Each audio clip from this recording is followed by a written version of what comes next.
things are written in this newspaper. What's going on? Let Paimon see! The underwater stronghold, the Fortress of Meropide, has continued in its noble autonomy, but that does not mean that others cannot interact with it. My recent attempts to enter the fortress bore little fruit. Huh. Guess Charlotte still hasn't given up on that. Thus, did an Outlander friend become the focus of this report, a blonde adventurer with their white fairy legends trailing in their wake. It is said that this mysterious traveler once visited the underwater fortress. So while the fortress's interior remains a mystery behind closed doors, do not fear, for the tales of the traveler contain surprises in spades. Journalist Charlotte's biggest scoop yet, the Traveler's Trail, World Walker. Huh. Charlotte took so many awesome photos of us and we never even noticed her. She hasn't been able to get a hold of anything at the fortress, so since we're easier to find, she's using us as the subject matter instead? Ugh, seriously? Well, fine. Those headlines and photos do look cool, so Paimon will forgive her this time.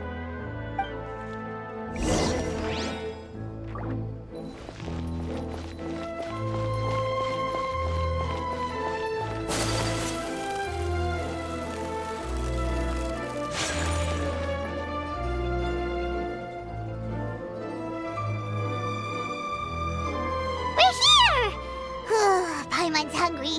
Should we go in and get something to eat?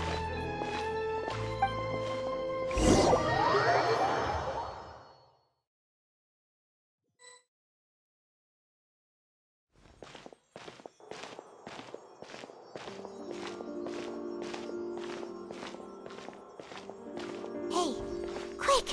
Look! That's the limited edition, only 16 slices a day cake!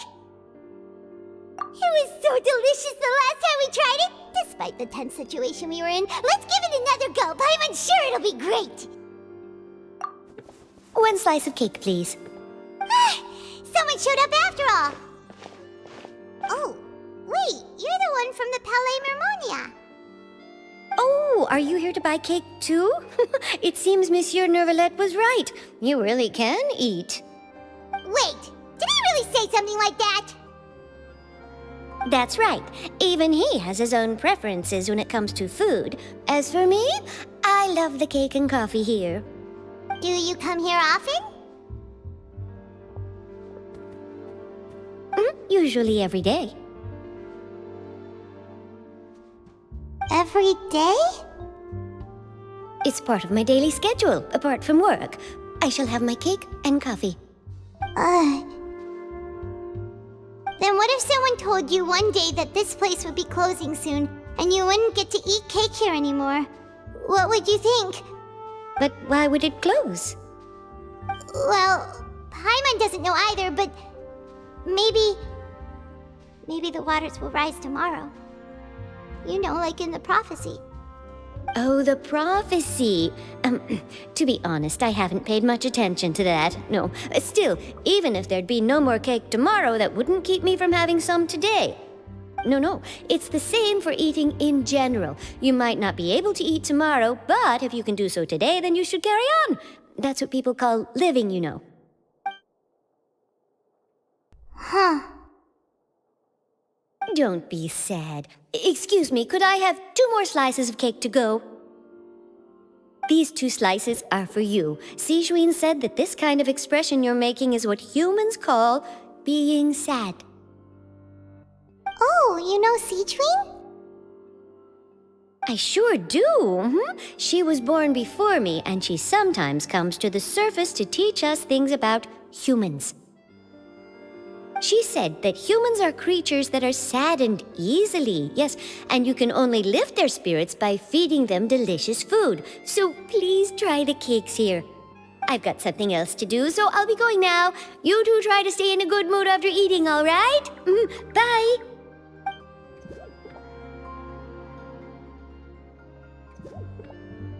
And there she goes. All right, let's dig in. I'm sure this cake will be delicious.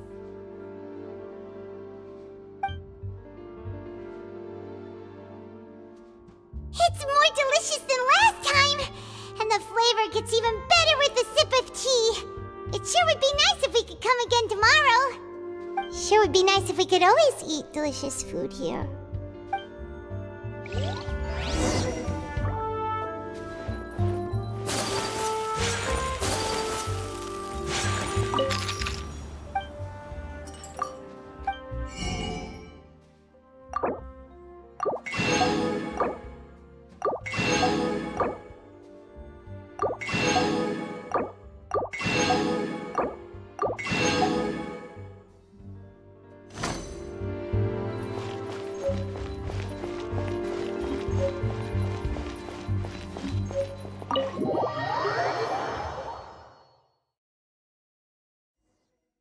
Oh, we're near the Steambird office.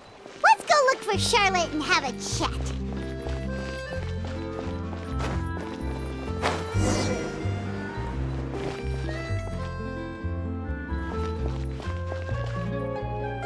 Wow! If it isn't the Traveler and Paimon! Oh, have you seen the article I wrote about you? Ha! You've got some nerve! You just used us to make some quick mora! Oh, you needn't worry about that. I heard that you were in Poisson some time back, so I sent you a letter to discuss just that. It appears you didn't receive it, though. It's all right, though. I've set aside the amount intended for you. I've even set the table with some food. Really? Oh, you're the best! You're almost a little too easy to win over, Paimon. If I were a journalist with ulterior motives, you'd be in trouble now, you know. Oh, Paimon knows you're not like that. Still, what brings you here all of a sudden? Were you looking for me? When Mona mentioned you, we thought of coming to see you at work. I see. It seems you've already bumped into Mona here in Fontaine. So she mentioned me? What did she say? She said that you're a real daredevil of a journalist. Nice. In which case, can this daredevil journalist dare to request an exclusive interview with the legendary Traveler and Paimon? Huh? So your article in the paper today doesn't count? Oh, of course it doesn't. That was more like live photography. What I'd like to do is dive deeper and ask you to talk about the things you've seen and experienced. Yeah, are we even qualified enough? Why not? If I say you're worth an interview, then you're worth it. But not right now, of course. I'll need a few days to prepare. Oh, in that case, we'll just chat when you have the time then? Oh, so that's a yes? Ooh, splendid! I'll tell the editor-in-chief immediately. I'll have to apply for lighting, a venue, some props, and... Whew, so much to get done now. Talk to you later. Wait, Charlotte, Paimon's still got a question for you. And what's that? If, just for example, Fontaine were to be flooded tomorrow, what would you do today? Huh, that's the prophecy you're talking about, isn't it? I mean, I do hear about it often, but I've never once thought that the day could be tomorrow. If you're seriously asking, then I might try and think of a way to leave Fontaine. Oh, but I'm still a journalist first and foremost. That means I have a duty to be reporting from the scene. And secondly, I wouldn't forsake my homeland that easily. From what I've seen, most people don't know what they'd do should the worst come to pass. In truth, it might be better just to behave like normal rather than worry over such an end. So in all likelihood, I'd probably still be prepping at the office for that interview of ours. I know what you're thinking. That sounds a bit sad, but I've always believed that it's best to do what you enjoy. Just think about it. If this nation really were to be suddenly destroyed tomorrow, but I still successfully finish an exclusive interview with a truly unique person, then the story I would wind up writing would truly be timeless. And then do you know what I'd do? Well, I'd write that story, send it for printing, and use messenger pigeons to get copies out to the various nations as soon as possible. I'm not a dreamer, nor am I a workaholic, but I do love my job, and I'd be proud of leaving such an article behind. I guess you could say that I was born to be a journalist. But anyway, that's my answer. And on that note, I'll get back to my preparations. That's so nice. All of a sudden, Paimon actually kinda envies her. Anyway, let's go and take a look at the sea, shall we?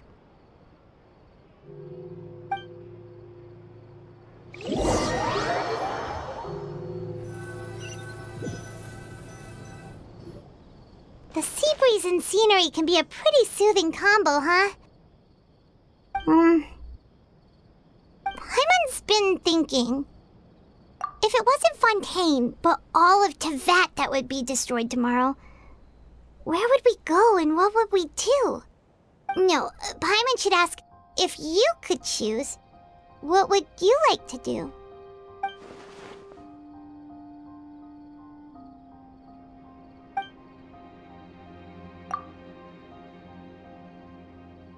We've always been moving to the next destination, so we haven't spent much time thinking about these kinds of things. We didn't have to either, with us always being on the road and whatnot. You mean, still traveling? Huh. Wait, isn't that what we've always been doing?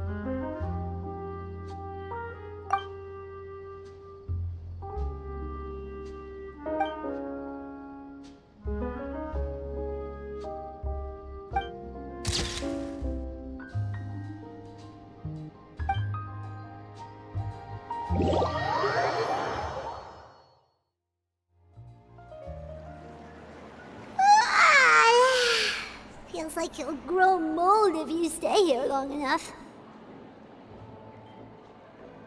But it's still better than the Fortress of Mirapede, that's for sure. It's not only damp there, but salty too. Ah, so the two of you are still here. Wonderful. Oh, you're from the Palais Mermonia, aren't you? Yes, I'm Isadora. Monsieur Nervillat sent me to look for you two before. I heard that afterward you went to the Fortress of Meropide.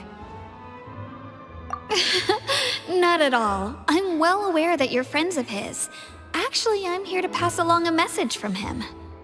Yes, inside the Opera House. The Maréchaussée Phantom has declared the incident a small-scale riot. A riot? Well, that said, I don't personally think it was that serious. Lady Farina was watching a performance at the Opera House, and while she was resting during an intermission, some other audience members suddenly started harassing her, loudly accusing her of doing nothing about the prophecy crisis. And before she could respond, others started to join in. The crowd continued to grow, and protests against the Hydro Archon started to break out. So people have started to put the blame on Farina. Guess they finally found an outlet for the pressure they've been under due to the prophecy. I agree. People will naturally rely on gods, as is customary. But the moment people feel threatened, gods are also the first to be blamed. So what happened after that? Is Farina okay? Seeing that the situation was spiraling out of control and that further argument was pointless, she claimed that she'd gotten tired of this and left in a hurry. The Maréchaussée Phantom had their hands full maintaining order and did not catch where Lady Farina had gone. Only when things had stabilized did we realize that she had gone missing. So, you mean she's still missing? That's right. The Maréchaussée has dispatched many people to search for her, but we don't have any leads yet. That said, I don't think there's much to worry about. She is a god after all. Even if she were to fall into the hands of rioters, what could ordinary people do to her? Good. Monsieur Nervillat sent me to tell you about the situation, but he didn't say anything else. Don't worry, this is more than enough to go on. Thanks for keeping us informed. Ah, is that so? Well, all right then. In that case, you two take care. I'll be heading back to the Palais now.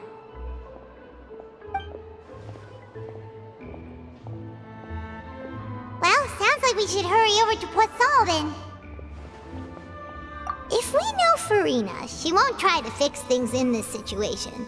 Instead, she'll look for a place to wait out the heat. And as we also know, she may be loud and dramatic, but she doesn't have a heart of stone. When Nervala was talking to her in the Palais Mermonia, and she heard about Poisson, she couldn't hide her sadness and remorse. It would be hard for her to ignore being accused by the public today. Paimon thinks Furina's probably taken the opportunity to slip away to Poisson and try to relieve the sense of guilt that she's feeling. Huh. Well, what do you think? Paimon knows the answer, of course, but Paimon can do the analysis to back it up, too. Cool, huh? In that case, there's not a moment to lose. Poisson, here we come!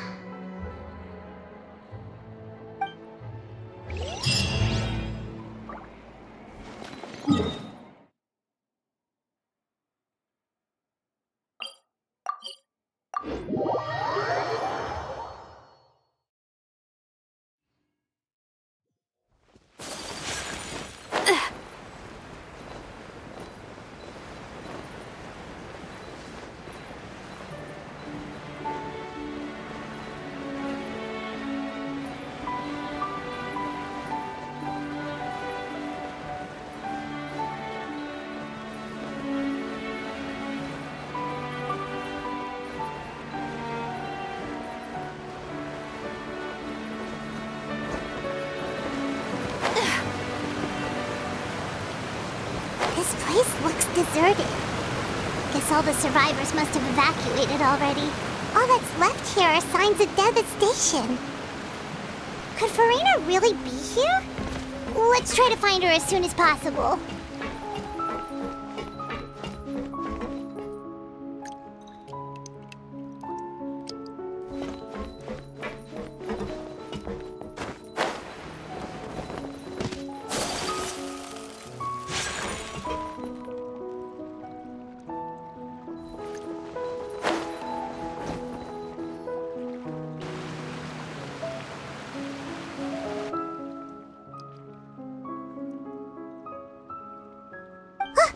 That's Furina, right over there! She really is here all on her own.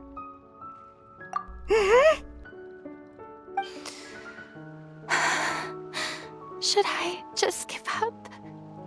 This is all meaningless. What was meant to happen did happen after all. Everyone's dead. I'm sorry. I'm so sorry. Give up, Furina.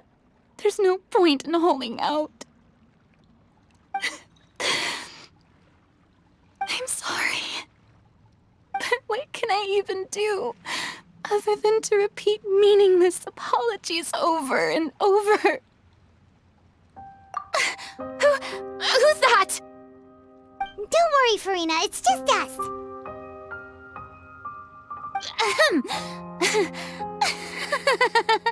So it is you, blonde traveler from another land. Why, I almost thought you were someone from that mob of my ignorant subjects. Come to kneel and beg for my forgiveness. Furina, you were crying just now, weren't you? The tear stains on your face are obvious.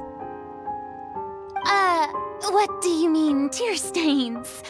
Oh, I remember. The show at the Opera House earlier this morning was so moving. I'm still trying to process it. Who did that uncivilized rabble think they were, disturbing my enjoyment of the arts? They even dare to tout their Archon. I must teach them a lesson. I can just imagine their twisted and frustrated faces once they realize that I'm nowhere to be found. Oh, and I'm sure Nouvellette and those people from the Maréchaussée Phantom are freaking out right next to them, too.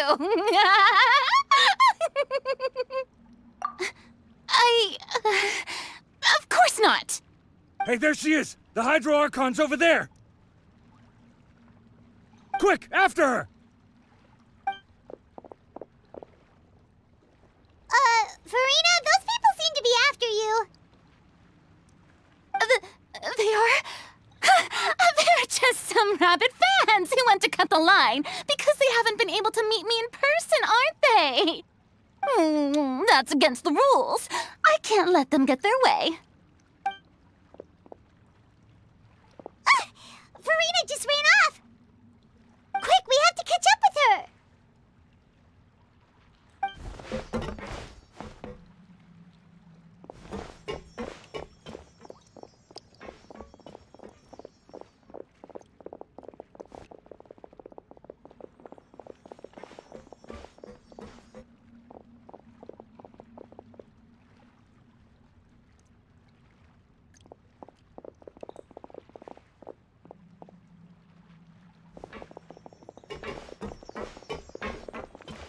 This should be the place, right? Hey, Farina! There's a good hiding spot over here. Quick, come to Paimon before the rest of them catch up to you. What is this place? Hurry, they're almost here. Fine. I suppose haste is warranted. Lead the way.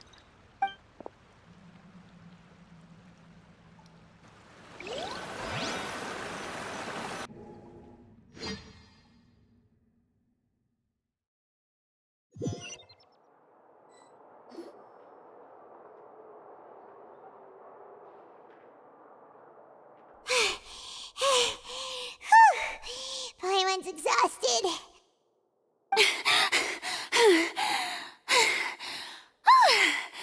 I'm so tired.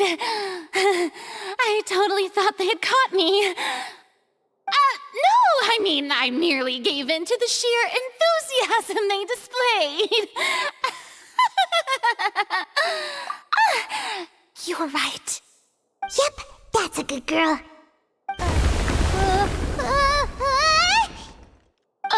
What's happening? The ground's shaking. Is it an earthquake? Yeah, a quake of this kind preceded the flooding in Poisson, didn't it? It can't be. It's happening again. Well, there's no need to worry too much about that. Novelette's made some emergency plans, so the evacuation should go a lot smoother this time. Yeah, I hope you're right. But the people of Poisson, they've already...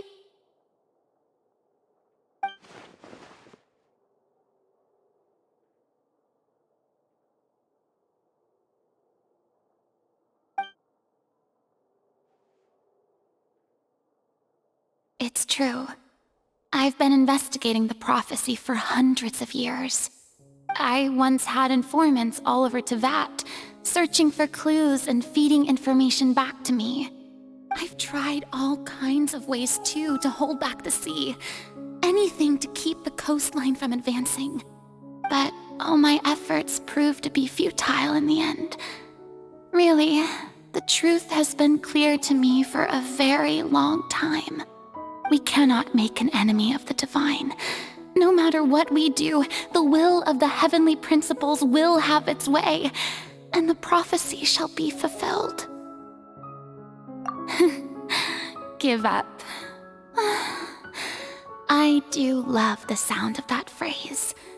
It would mean finally coming to terms with fate, but also for me to finally be free. Indeed, I've thought about giving up so many times, especially after we almost lost Poisson. Fate is really unreasonable, isn't it? It has no heart and obeys no rules. The prophecy has only just started to come true, and so many people have already lost their lives. But just now, it all became clear to me. I still don't have the right to come to terms with fate on behalf of everyone else. As long as the final moment hasn't come, it's still not too late. Don't worry. I will keep hope alive for everyone until the very end. Well, that's enough for now. I got the impulse to play the stricken maiden, but honestly, considering my rank and station, that wasn't a good fit at all. Don't take any of what I just said seriously. How could I possibly let Fontaine fall to the whims of trivial prophecy? Come on! Paimon could have sworn you were actually being honest just now.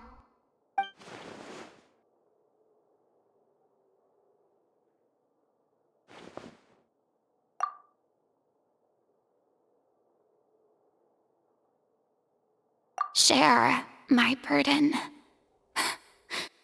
That's impossible. It was fated right from the start that this would be my duty alone.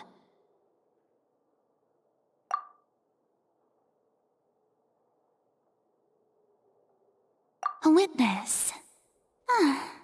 Yes, I've heard that you came to Teyvat from beyond the stars, yes. In other words, you never belonged here.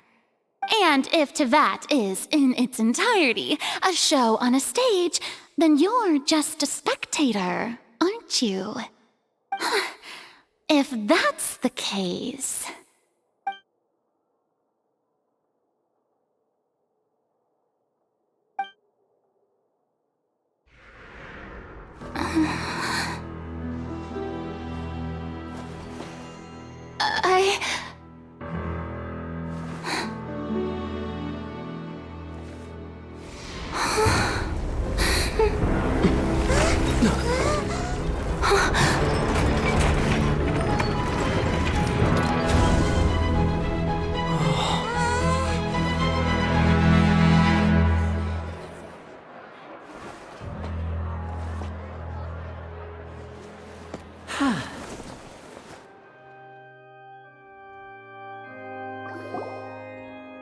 Ladies and gentlemen, this concludes my opening performance.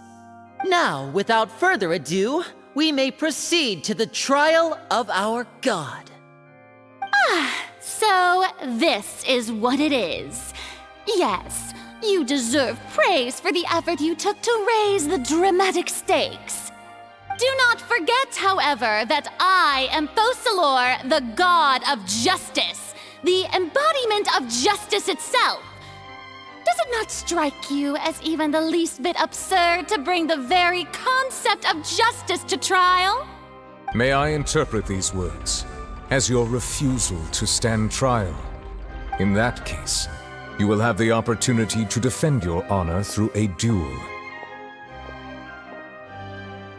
You would draw your blade against a god? I see. It seems like you have made up your mind.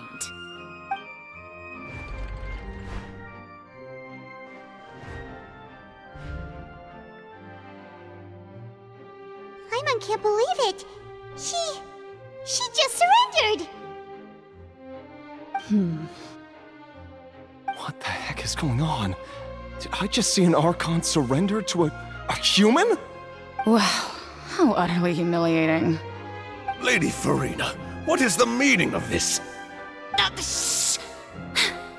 It would seem that there has been a misunderstanding. To be clear, the raising of both hands is not always an indication of surrender. Looking for excuses again, huh? I raised my hands just now to indicate my acceptance of the trial. No duel shall be necessary. I will admit that I've been running away for a long time. I'm sorry, everyone. I was unable to protect the people of Poisson. It is my duty to stand trial for my crimes. You are not the only ones to be disappointed in me. I, too, am exceedingly disappointed in myself. But now, it is time for the Hydro Archon to show you her courage and resolve. I, Farina, will use this trial to show the world the true meaning of justice! This time, I will protect you. Applaud and rejoice! One of the most outrageous and fantastical arcs known to the opera epiclese is now unfolding before your eyes. Mark my words, this shall be one of the most exhilarating and brilliant shows ever to grace the stage of Fontaine! The trial of the Hydro Archon, Fosalor, will now begin! Woohoo! Oh, now we're making history. Why does it feel like Farina just took over the whole thing? Like, come on! Didn't Didn't she just get forced to stand trial for her crimes? Also, even though she's still acting super dramatic, she is taking this seriously this time, right? All right, then. Who will be my opponent in this trial? The court asks the prosecutor to please take the stand. Is that so? Very well. Then please speak, witness of Teyvat, my accuser and fated opponent.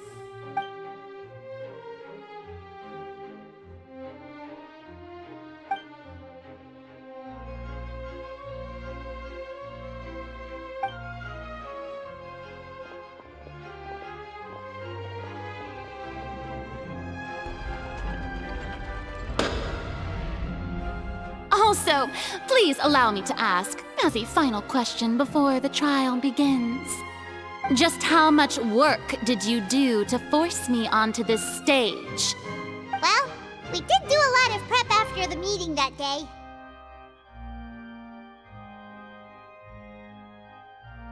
I can go over the tasks assigned to the Spina di Rosula, since they were rather straightforward and easy. Navia, the president of the Spina di Rosula. Most of the people who participated in the disturbance this morning were my subordinates. They changed into plain clothes and came to the Opera House as regular audience members, waiting for the perfect opportunity to incite insurrection against you. The people's resentment against their Archon has been building as more and more of the prophecy is fulfilled. A spark was all we needed to turn smoldering anger into a flame. Moreover, according to our understanding and analysis of you, when something like that occurred, you would likely flee the scene and head to Poisson by yourself. So, we arranged for a second group to lie in wait there. So, you mean, the ones who scoured the settlement for me were also from the Spina? And their goal was to force you to step into the giant magic box so you may personally participate in the greatest magic performance in all of Fontanian history. That's right. That house was a magic box, rather than someone's residence. As the super ultimate version of the setup that I used when I first performed at the Opera Epiclese, the volume of the box was increased by a whole order of magnitude, and the distance it traversed was the entire gap between Poisson and Aranias. Its cargo, of course, was an Archon instead of a human. My thanks, Farina. Without your help, we could never have pulled off such an extraordinary performance. You're welcome? Of course, this performance was only made possible with Father's support. The House of the Hearth spent a massive amount of labor in Mora to pull this off. We had to select a location, construct the giant magic box, dig a tunnel, and open up a path through the water. It was a lot of work for all of us. So, in other words, the earthquake that we felt within the giant magic box was just a normal tremor from the transportation of the whole house? That's right. It wasn't a sign of another disaster to come. Then, I can guess Nervilette and Cloran's parts. You gathered a crowd, prepared a stage, and made sure that the champion duelist would be immediately ready for a fight. Also that as soon as I appeared on the stage, the trial may commence without a hitch. Am I right? Yes, that is correct. Well, Clorand, I must commend you for your courage.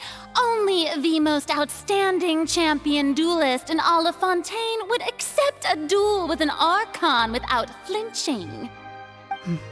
Thank you. As for you, Traveler, I suppose your role was to keep me distracted with conversation once you found me in Poisson.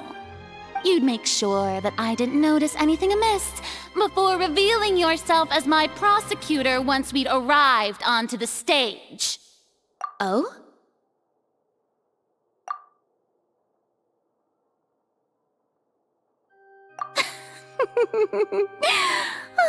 Is that so?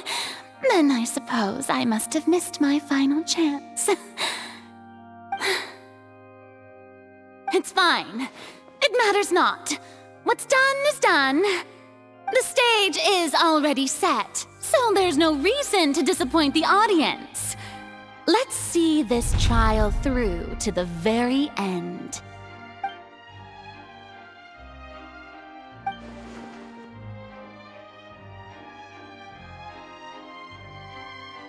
Sir Prosecutor, please allow me to pass this along. This is a document that Miss Charlotte applied for and received permission to share with you during the trial. According to her, it should speed up the proceedings. Huh? Charlotte wanted to give us something? Oh, so she's here too! Hey, Charlotte! Oh, let Paimon see. Isn't this the exclusive interview that she did with us before? So she's already finished it, huh? Wait, then that means this document is a perfect timeline of everything that's happened ever since we stepped foot in Fontaine! So in other words, we can refer to this anthology of evidence every time we want to use something from our journey as evidence for an argument! Let's quickly confirm the information in it. Just think of it as a refresher, alright? You defeated the Hydro Archon in the very first duel you took part in at the Opera House. That's one for the history books, all right. I didn't think that you'd wind up getting to the bottom of the case I'd been following all this time. I guess you could also see this as a happy coincidence. This is the first time Monsieur Nervillette had a difference of opinion with the Oratrice. Even the Hydro Archon can't figure it out. A Fatui Harbinger. She's an extraordinary person. Her instinct must mean something. The fortress of Meripede was almost destroyed in a single day. That I didn't witness that scene personally will always be a source of professional regret, I think. According to Monsieur Nervillette, both Child and that whale should have been in the primordial sea at that time. I nearly lost my awesome friend Navia. To be honest, that still gives me shivers. The words of someone as extraordinary as a witch can probably only be truly understood when something surreal happens to you.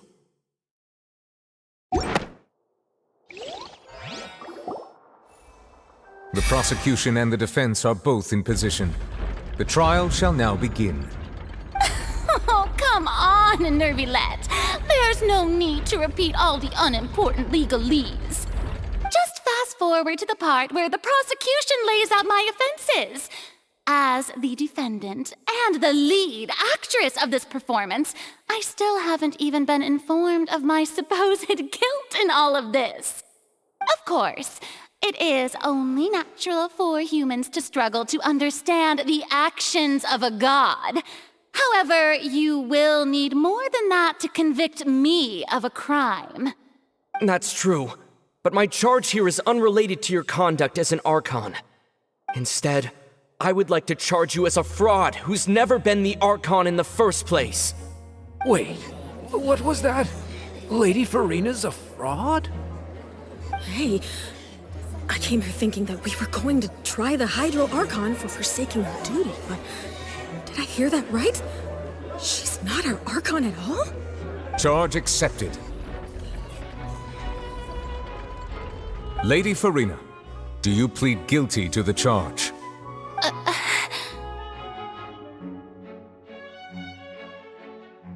Lady Farina. I plead not guilty. How can I be guilty? There is no way that I, Focalor, otherwise known as Farina de Fontaine, a member of the Seven and the Regina of all waters, kindreds, peoples, and laws of Fontaine, could be anything other than your true Archon. Yeah, even though Lady Farina can be rather eccentric, isn't it going too far to doubt her very identity? Yeah, I've never questioned her identity either. Sure, Lady Farina can be super irresponsible, but what grounds does that prosecutor have to make such a huge claim? I have cause to believe that common sense will prevail in this case. Many of the members of the audience have known me as the Hydro Archon ever since they were born. There would be no fooling their memory. See?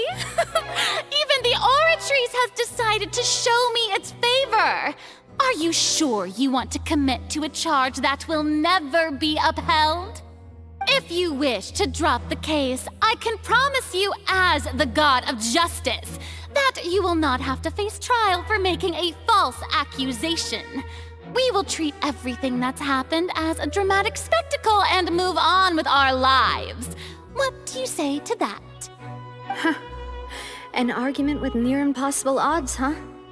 We have to not only refute Furina's claims, but also overturn the long-held beliefs of the people. Well, I tried to give you the chance to surrender. If you must persist, then let me ask. If you believe I'm not the Archon, then what manner of being do you think I am? And if I was not the Archon, then how did I manage to live for over 500 years?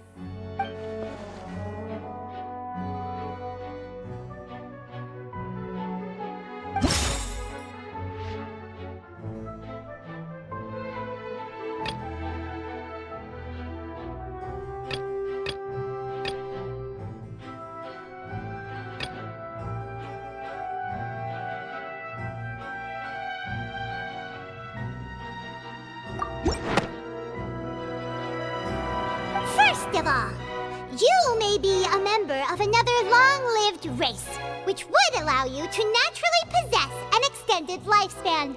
And second of all, even if that wasn't the case, there could be other ways to extend your life.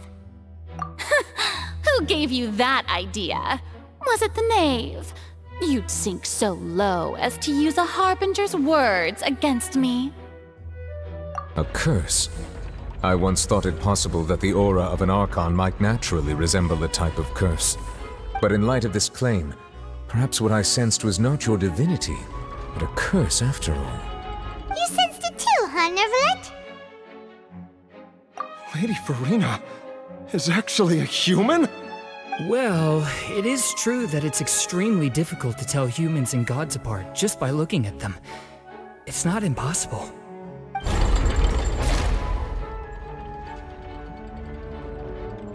Well, don't start celebrating too early now. Even if I have been carrying a curse like you said, how does that prove that I am merely a human being? Besides, everyone knows that the main difference between a human and a god is the possession of authority. Gods can do what humans cannot. That's why they're worshipped as gods. For centuries, manifestations of my authority have served the nation of Fontaine. One need only to turn their eyes towards the Oratrice Mécanique d'Analyse Cardinal in this very opera house, or consider the endemidium that is used in every aspect of life.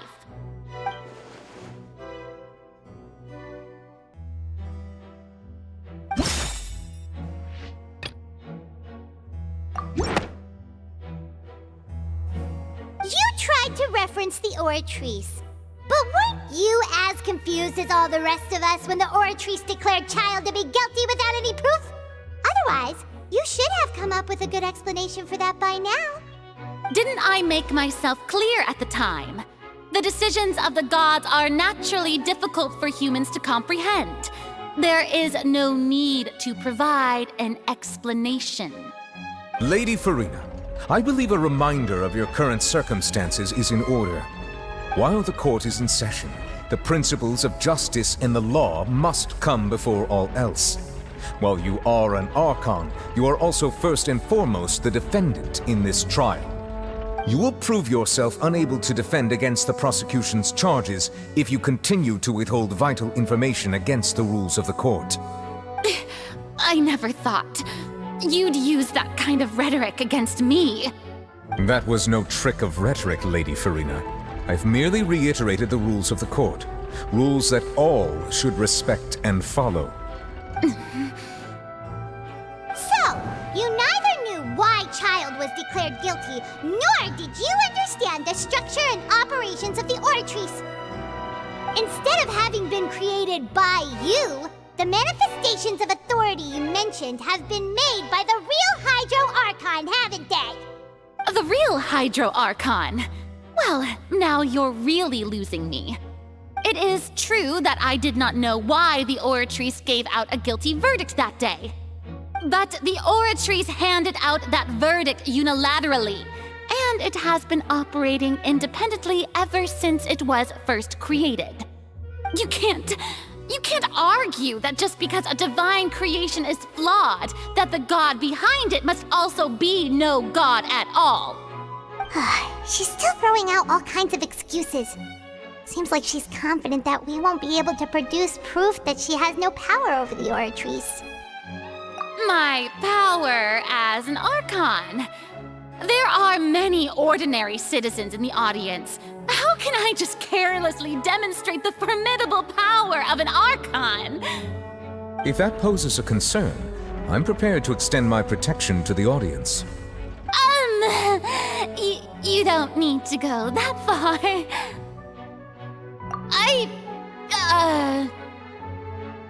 Aren't you the Hydro Archon?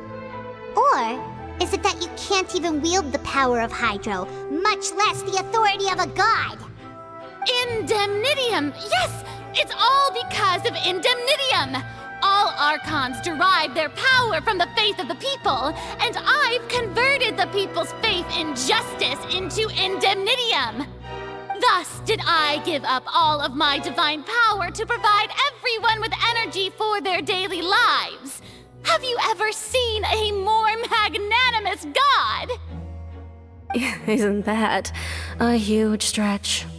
Yeah, no matter how generous an Archon can be, how could they give up all their power? Can a god with no power even still be called a god?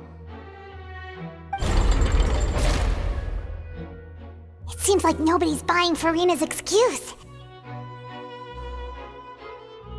Hey, come now, everyone! Please don't stare at me as if I was a liar! I'm still the same Furina you knew, right? The one that you loved! Shouldn't you want to believe in me? Please? You've got to believe me! If what the prosecutor said is true, she really has committed a grave offense. Did she deceive all of us? And all of our parents and grandparents too? And all of our ancestors? Ever since they were born? Enough! That's enough! Tell me then, if I'm not the real Hydro Archon, then who is? If you have no evidence of another Hydro Archon's existence, nor can you find anyone who can back up their claim to be such, then what grounds have you to say that I'm not actually the real deal? Wow, she came up with yet another argument. How can we refute her now? Seems like she really doesn't want to give up.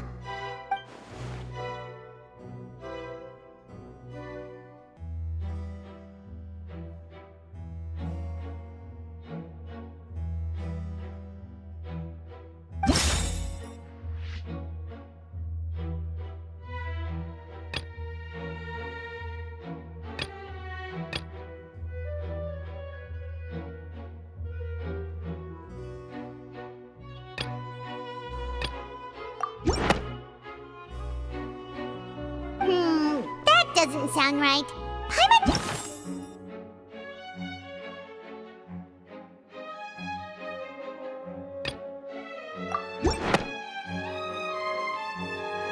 It has been established that all Fontanians can dissolve in water from the primordial sea.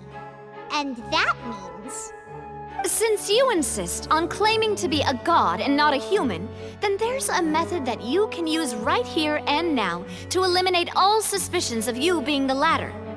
Miss Navia, please apply to serve as a temporary attorney for the prosecution before addressing the court.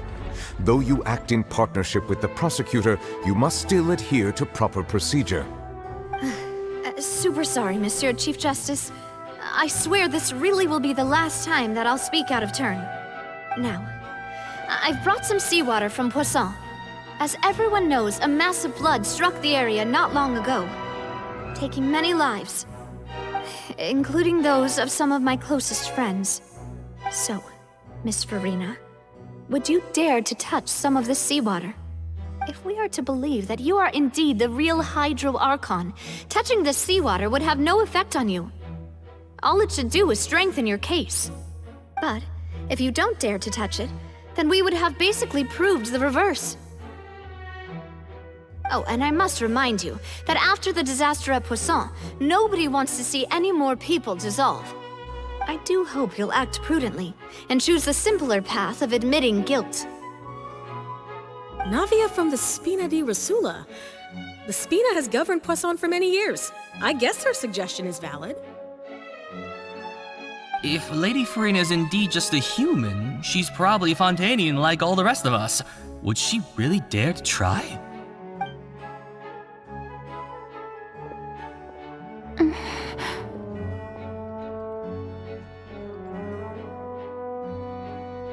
Lady Farina, this test has been unilaterally proposed by the prosecution. As it falls outside the realm of standard court proceedings, you possess the right to decline participation. Well, of course he had to tell her that. But refusing to participate is basically the same as a confession of guilt. She's just staring at the water without saying a single word. It really does seem like she's quite terrified of it. That could only mean... What's going on? Is she really planning to...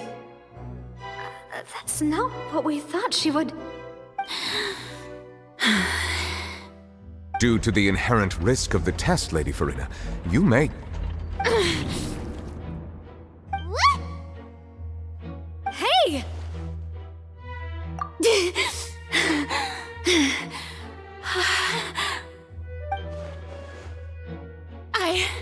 I'm fine! Look at me, everyone! My hand is still here! I haven't been dissolved! Will you believe me now? I really am your Archon!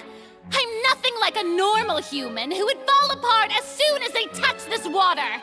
Really, was this not the most obvious thing in the world? Miss Siegewin?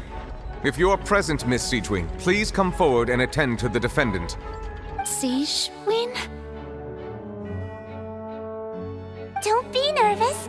It'll just take a few seconds. Let me see.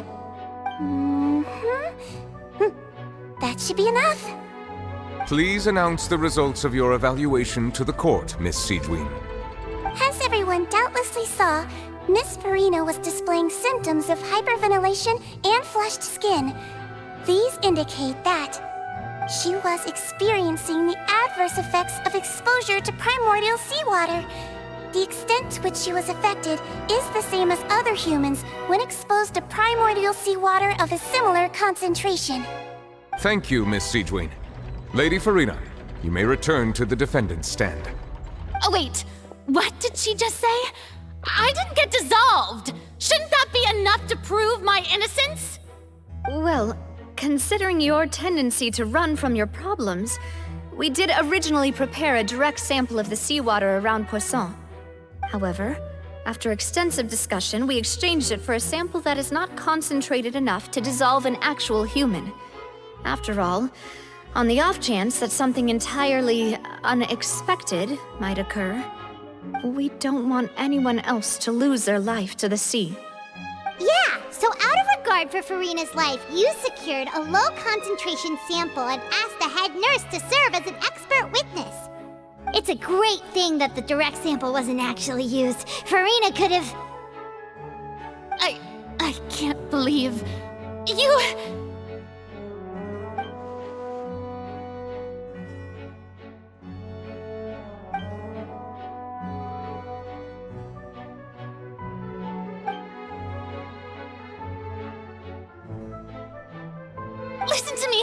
Listen to me, everyone! Please don't give me such cold and disdainful looks! What happened just now didn't prove a single thing! Think about it! How can you conclusively prove that an Archon can't also be affected by the primordial seawater? Also, if I was really just a human, why would I dare to just put my hand in that kind of water?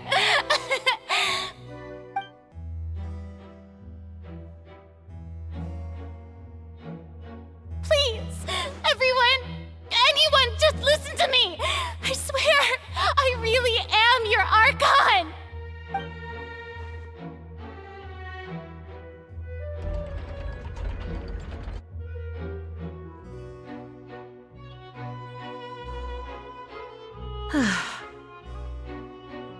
I don't think anything she says at this point will sway anyone.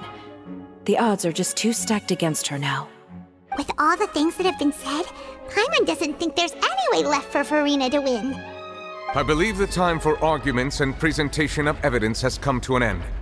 If there are no objections, we will move on to the final judgment.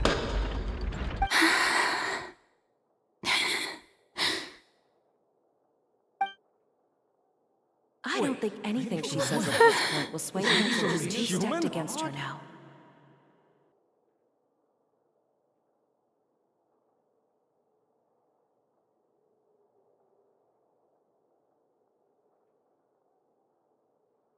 In my capacity as Chief Justice, I shall now render judgment on Furina's misrepresentation of herself as the Archon of Fontaine. As a human who knowingly deceived her fellow citizens, Furina is guilty.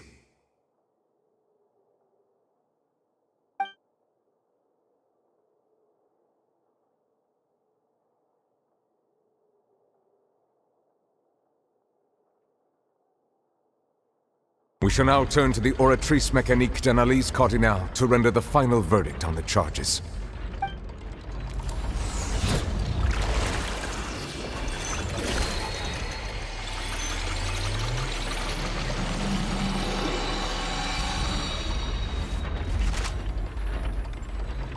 According to the judgment of the Oratrice Mécanique d'Analyse Cardinale, Furina is... Well, what's wrong? What's the Oratrice's verdict? No, the Oratrice also displays a guilty verdict. Isn't that correct then? However, the exact wording of the verdict is thus: the Hydro Archon, guilty, to be punished via the death sentence. The death sentence? That's actually one of the available sentences? I've always thought that it was just a myth. The one and only time the death sentence has been handed out at the court, and it's been given to the very person we've worshipped as the god of justice? What an unexpected twist. Furina's been sentenced to death by the Oratrice? We just wanted to use the trial to show her the seriousness of things so she'd tell us the truth. How did things escalate this quickly? This outcome is indeed quite strange. According to Fontaine's current definitions of justice, as well as its recommendations for criminal sentences, is this sentence really appropriate for the crimes that have been committed? Yeah! Even Fache wasn't sentenced to death by the Oratrice. You know, the real evil mastermind behind the serial disappearances case. Indeed. Not only is Furina's sentence overly excessive, the very point of our trial today was also to prove that Furina has never been the Hydro Archon in the first place. But now, the Oratrice seems to have deliberately invoked the title of the Hydro Archon. What does this mean?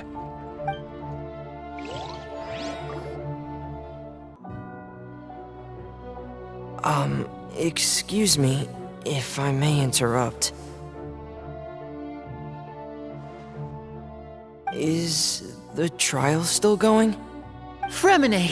Oh, you finally made it. I assume this means you've completed your mission? Mm-hmm. Any mission Father assigns to me will always be top priority.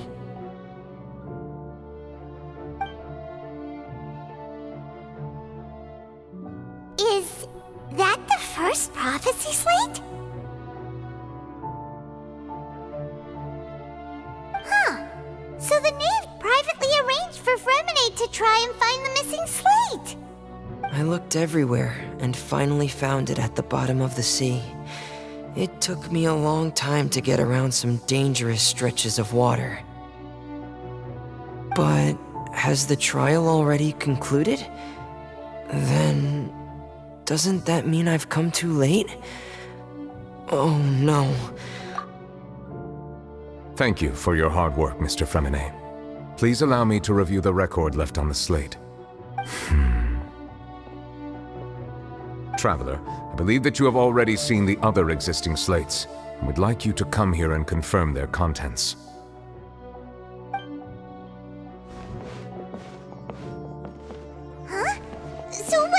see! What is it?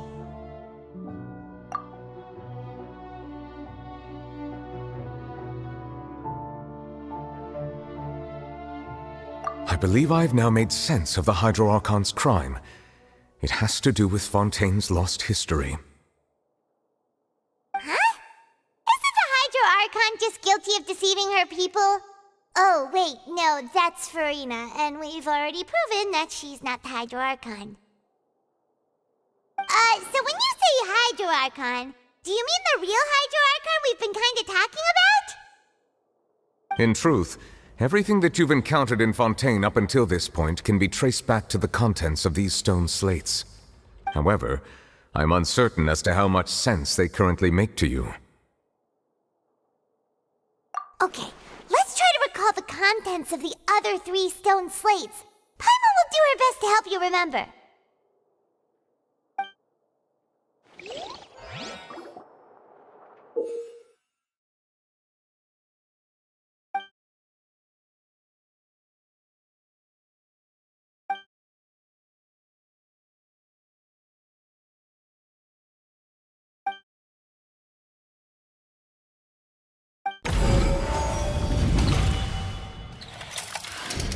The first stone slate describes what you just said. It seems to show the previous Hydro Archon using her divine power, and then the Oceanids turn into humans. Does that mean that Fontainians are transformed Oceanids? Oh, Paimon wasn't expecting that. But if Oceanids can turn into humans, then perhaps this process can be reversed as well. The second stone slate shows Celestia floating in the sky and the Hydro Archon and her people worshipping it together. But the heavens still brought judgment down upon them. This must be the point when the Hydro Archon and the Fontainians were branded with their original sin. Does this mean that the original sin and the Hydro Archon sin are the same thing? The third slate shows the Hydro Archon sinking into the sea surrounded by many people. That reminds Paimon, didn't we also watch that happen to someone else? Well, the fourth slate is the prophecy the Fontainians have been talking about. People dissolving into the sea, the Hydro Archon crying on her throne, and so on. We didn't believe that such a crazy disaster could happen at first, did we? But after that incident, it was just a question of when and not if.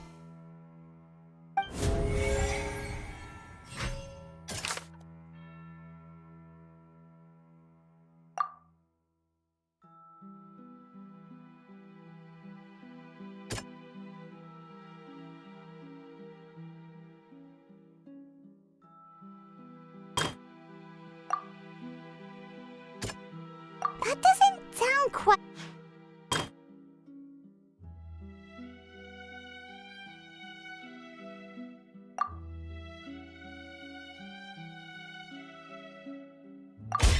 We know from the case of the serial disappearances of young women that Fontainians can be dissolved in primordial seawater, and the first stone slate tells us that long ago, the Hydro Archon used her power to turn Oceanids into humans. This might be the reason that Fontainians can dissolve.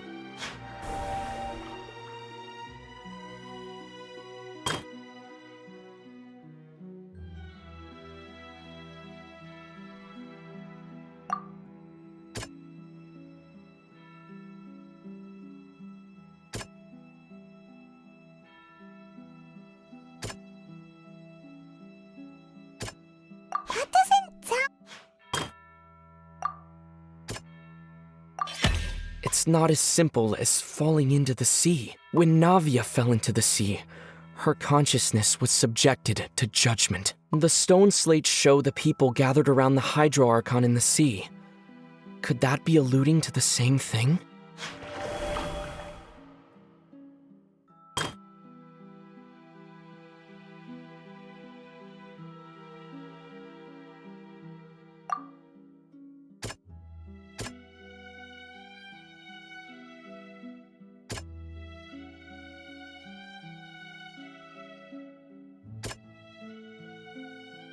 That doesn't sound...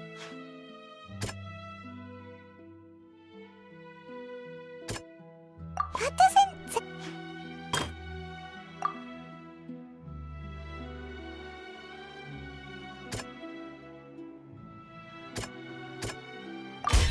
Perhaps what is about to take place has all happened before. The true sin of the Hydro Archon that Nervalette mentioned, and the original sin cast down on the people of Fontaine by Celestia, as recorded on the stone slates.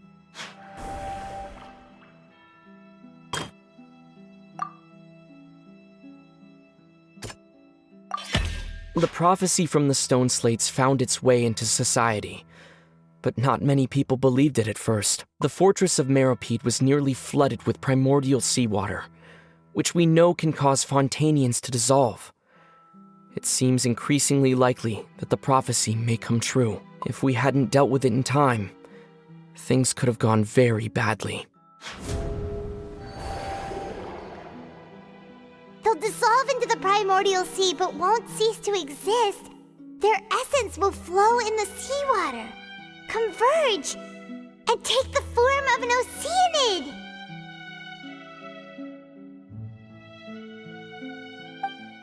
The Hydro Archon was sentenced to death in court, shocking everyone present. Perhaps this means that her sin was actually Fontaine's original sin. Navia fell into the water inside those ruins, and she nearly dissolved. She was surrounded by the people of Poisson in a court within her consciousness, and was forced to take part in a trial meant to make her stay. The eruption of the primordial sea at the fortress of Meropide was the surest sign that the prophecy was about to come to pass no matter what.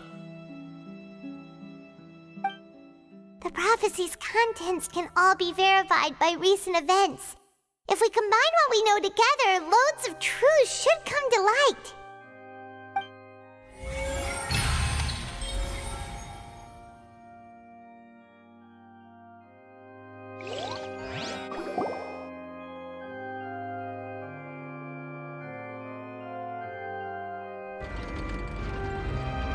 Huh? Oh, Paimon gets it now! So that's how you can make sense of it. But then it feels like we're going to have to share some truly shocking revelations. Let's hear them. Incredible. Linny, did you hear that? We're not real humans. All Fontainians were originally created by the late previous Hydro Archon, with Oceanids as their basis. The evidence for that can be found in how only Fontainians could dissolve in primordial seawater, and how all the girls Vacher dissolved were also turned into Oceanids. Oh, and according to Navia, when she was about to get dissolved, she also saw everyone gathered around for a trial, all of them in the shape of Oceanids. Indeed.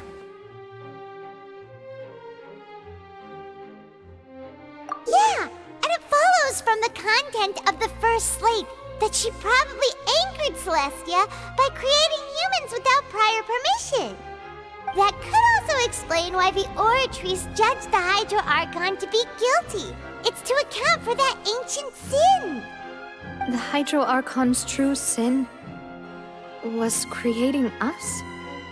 And yet, after many hundreds of years, the Hydro Archon's creations have turned around to try to judge the Archon within the Opera Epiclese. The twists of history are often the most unexpected of all. Yeah, isn't the image here just like when Navia fell into the sea? So wouldn't it be trying to show the image of the Hydro Archon also falling into the sea once the prophecy has been fulfilled in the fourth slate? In the end, the people will all be dissolved into the waters, and only the Hydro Archon will remain weeping on her throne. Only then will the sins of the people of Fontaine be washed away. Did Paimon get all that right? You've made some keen deductions. I must say, given how much you still don't know, It is impressive that you've already managed to connect so many pieces of the truth. However, while you were able to decode all the information on the slates, they've also been etched with an additional layer of hidden information using a different power source. When we were at the ruins, I tried to decipher the hidden information recorded in the slates. But since we only had 3 slates at the time, I was unable to come to a full conclusion. Now that the slate collection is complete, I shall make another attempt to decipher the narrative recorded within. If everything goes well, we should finally be informed of the unadulterated truth.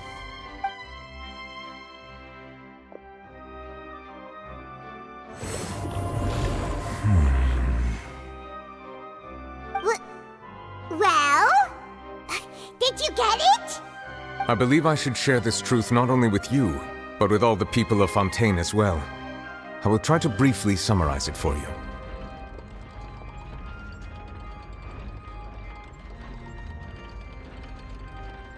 Your hypotheses regarding the origin of Fontainians and the sin of the Hydro Archon were both correct. In the Fontaine of old, the previous Hydro Archon sensed the yearning of her Oceanid familiars for life on land.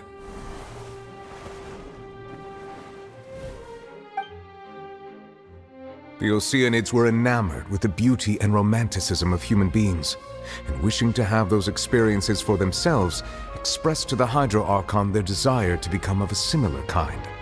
However, even though water as an element is intricately linked with the power of life, the Hydro Archon, as one of the 7, did not possess the authority to create a new form of human life.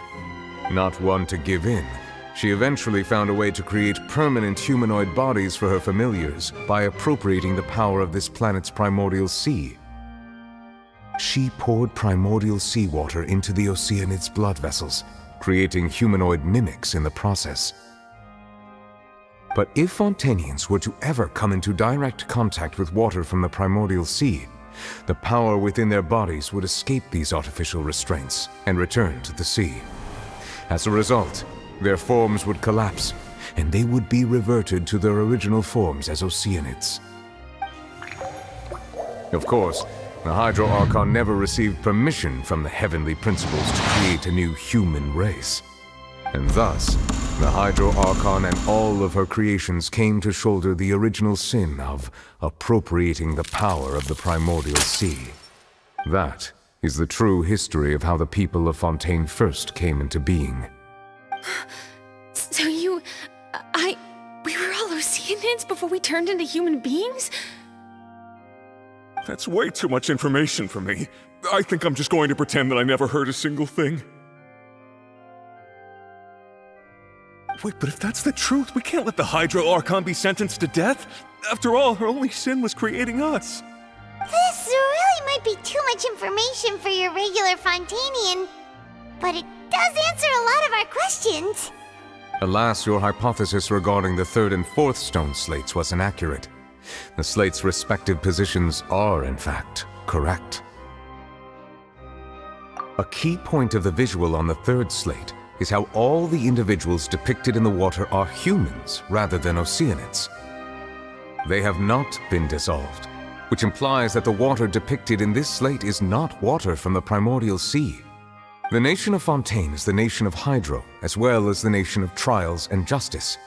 Instead of being the literal element, the water in the scene symbolizes judgment and justice. You may also recall Navia's experience. When she fell into the sea, her consciousness was surrounded by that of many others who intended to hold a trial to determine her fate. Therefore, the meaning of the 3rd slate is that the people of Fontaine shall try the Hydro Archon at the court of justice. Yes, it refers to our present situation.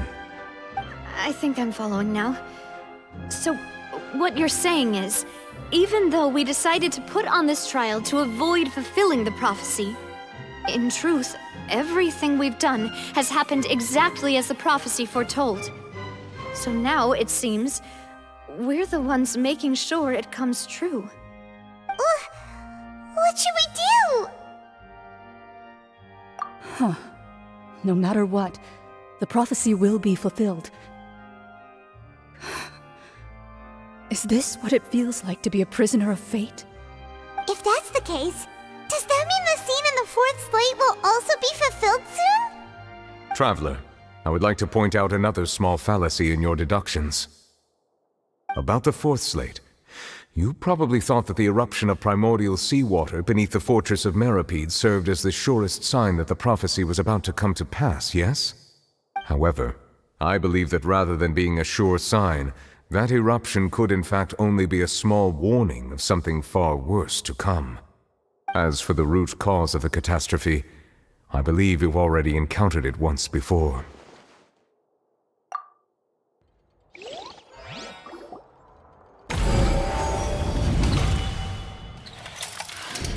This eruption was just a small warning of the things to come. We must find the root cause of the disaster.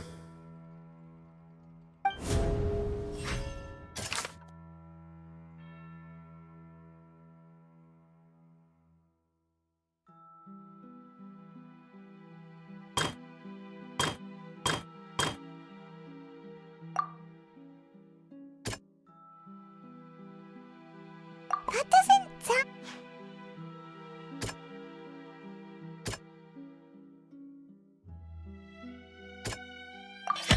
It was both dream and reality.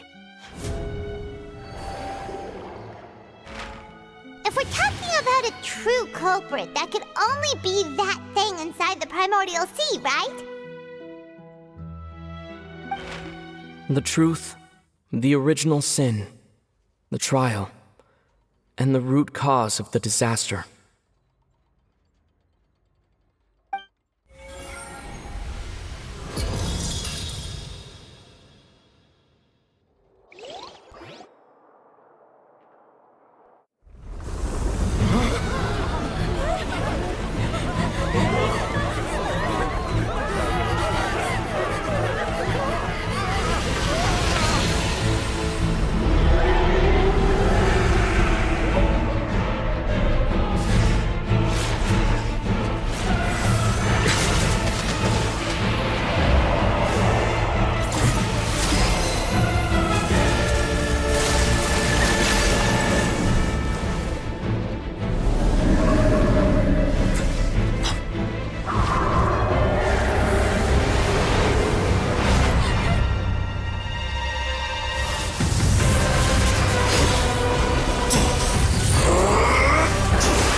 That was way too close!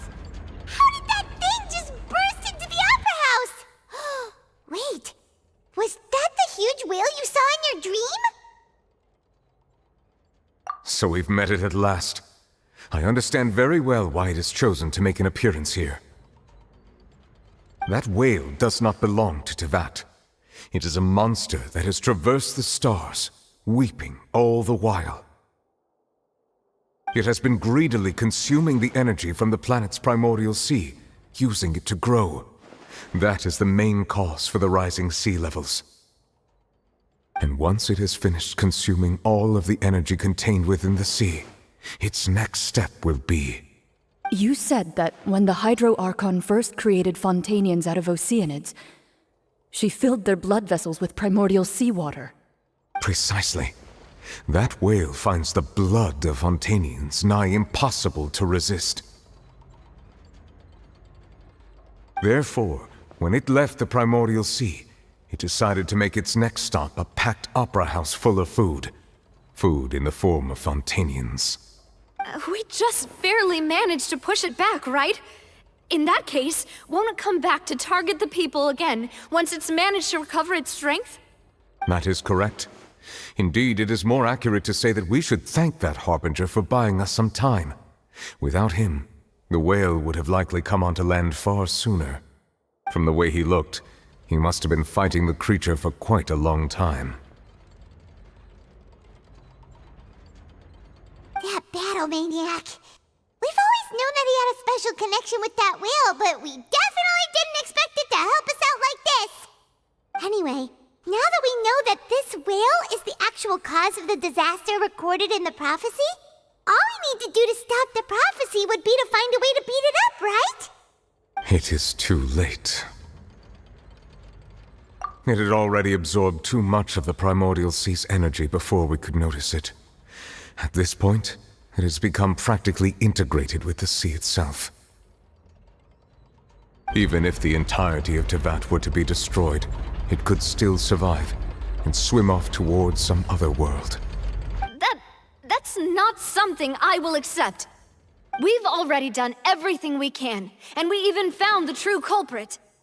We've come so far. You can't just tell me that the last hurdle is some impossible foe. That's just not fair. Indeed, that's not how a grand performance should end. I'll fight it to the end, no matter what. So the prophecy will be fulfilled no matter what, huh?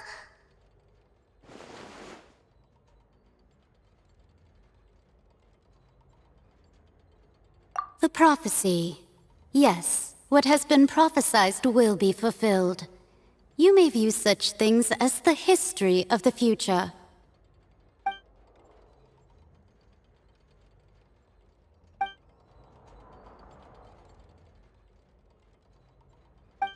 Just as prophecies are usually only the future as seen from the perspectives of the gods, could things be happening in hidden corners where the gods' gaze does not fall? Ultimately, fate shall serve as your only guide, no matter what will happen in Teyvat's future. All you need to do is to play your part.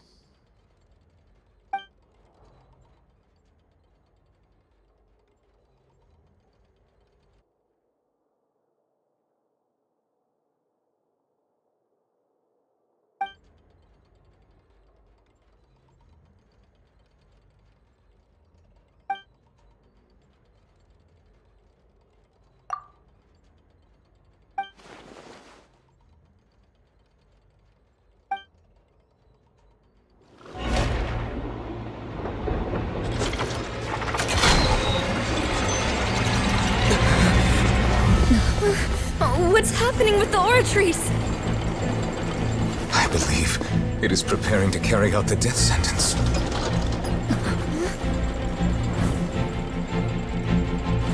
Furina!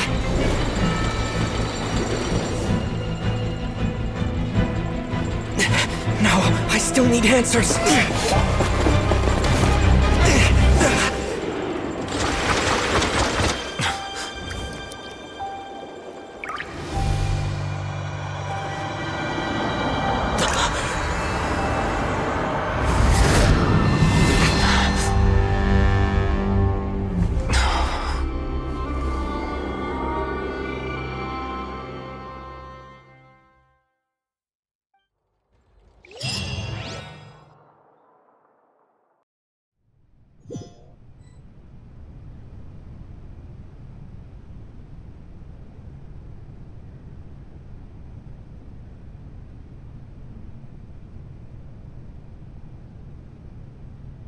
You...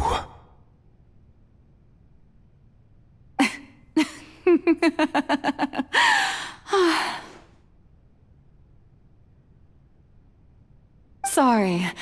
That shocked expression on your face is just too amusing. I couldn't help myself. You are not Furina. Who are you? Ah, the sweet sound of bewilderment. Marvelous. A sure sign that my attempt to deceive everyone was a resounding success.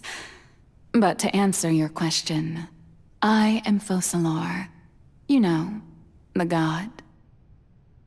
Focalor, why did you deceive us? Oh, that wasn't my goal, of course. Goodness, no. But I had to fool everyone else too, if I was to stand any chance of deceiving the heavenly principles. Deceiving the heavenly principles? It's all because of that pernicious prophecy. Dreadful, wasn't it? Everyone doomed to dissolve. Fontaine condemned to be flooded.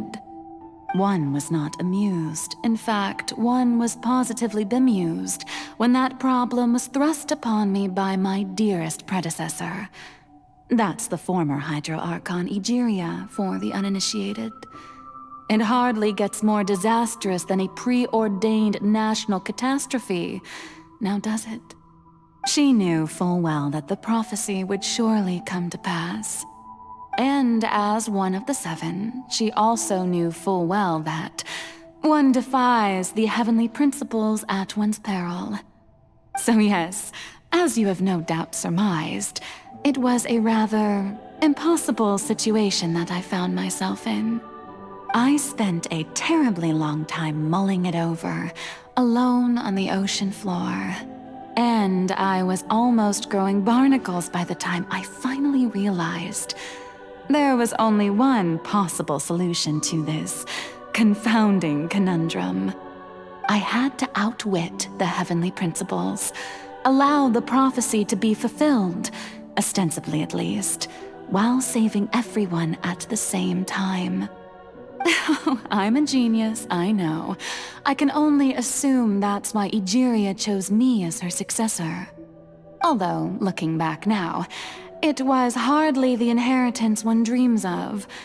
Between the task of saving the nation, the quotidian duties of the Hydro Archon, and not to mention the original sin of creating a new race of humans, I dare say she left me quite a colossal mess to clean up. But one can only play the hand one is dealt. I did not choose this, any more than I chose to be one of her Oceanid familiars. So you were also once one of the Oceanids, transformed into a human by Egeria's hand? Yes, I was. I always dreamed of becoming human. And I still do, even now. In my eyes, to be human is to be part of the greatest opera ever known. After becoming a god, I separated my divinity from my body and spirit, leaving behind only a self that was as naive and bewildered as my past self on her first day as a human being. The me you see before you now is that divinity, and the human counterpart I left behind, I named Furina. She could feel joy, sorrow, and everything in between. She could be as vain and conceited, or as meek and vulnerable as she wished. Her strengths were of a kind only a human could possess, as were her shortcomings. But in my eyes, Furina's humanity was what made her perfect. She was perfectly human in every way. The person I always wanted to be. Anyway, so then I cursed her. All part of the plan, of course. The plan to deceive the heavenly principles. Do you still remember the final scene of the prophecy? The Hydra Archon alone, weeping on her throne. In order that the prophecy might appear fulfilled, I invited Furina to be an actress, to play the part of the Hydro Archon in the prophecy. Under the curse I placed on her, so long as I, Focalor's divinity, continued to exist, she could not die. But nor was she free to live her life in the pursuit of happiness. Instead, she was forced to take the stage in the opera house, to embrace the role of leading lady, to forever play the part of the god from the prophecy, all to create a deceitful appearance of that prophecy coming to pass. I suppose now you probably understand why your court is called the Opera Epiclese. But Farina is only human, isn't she? Even though she has had a long life, her mind is no stronger than that of any other ordinary human being. I cannot begin to fathom what she has had to endure. It must have been torture for her. It has indeed. And although she is, in a sense, me in human form, I most definitely owe her an apology for it. It's been 500 years, and all along, she's been playing her part in the most unimaginably long, unbearably lonely, and agonizingly painful opera of all time.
Oh, who permitted you to come onto this stage?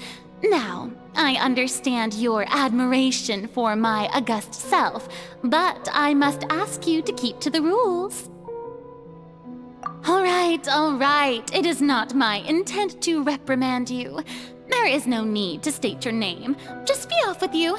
Do not distract me from my performance. Oh, do not jest. Can you not feel it? I am Focalor. The eyes of countless Fontanians are upon me. I must, at all times, display the utmost elegance and nobility.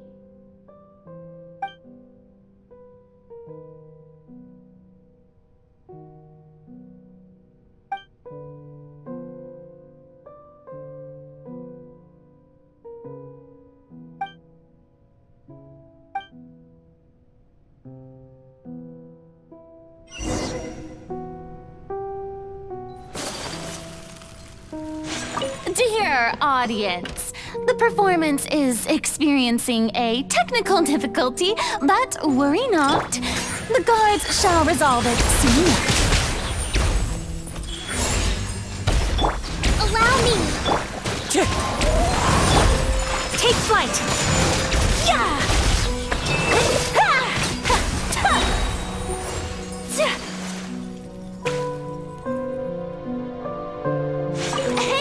What gives? The audience is still watching me, you know. Guards? Wait, where are the guards? Guards!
Furina.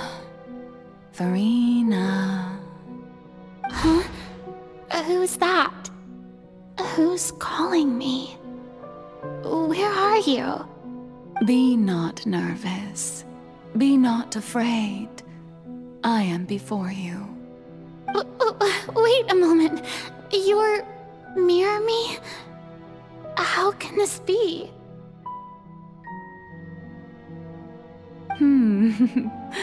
Mirror you, huh? You know what? That's not bad. Let's go with that. Mirror me? What do you wish to say? The prophecy. Have you heard of it? What prophecy? Wait. I know. I think. I don't know why, but it's in my head somehow. The people will all be dissolved into the waters, and only the Hydro Archon will remain, weeping on her throne. Only then will the sins of the people of Fontaine be washed away. Oh, very good. You know it well. What's going on? I can't seem to remember anything clearly. The only thing I know for sure is this prophecy. Will it really come to pass? Yes, it will. And that is why I've come to you. Disaster will come to Fontaine sooner or later. Things will develop just as the prophecy declared. There is no escaping it. But doesn't that mean everyone will die? I'm a Fontainian just like them. Will I dissolve too? Oh, don't worry.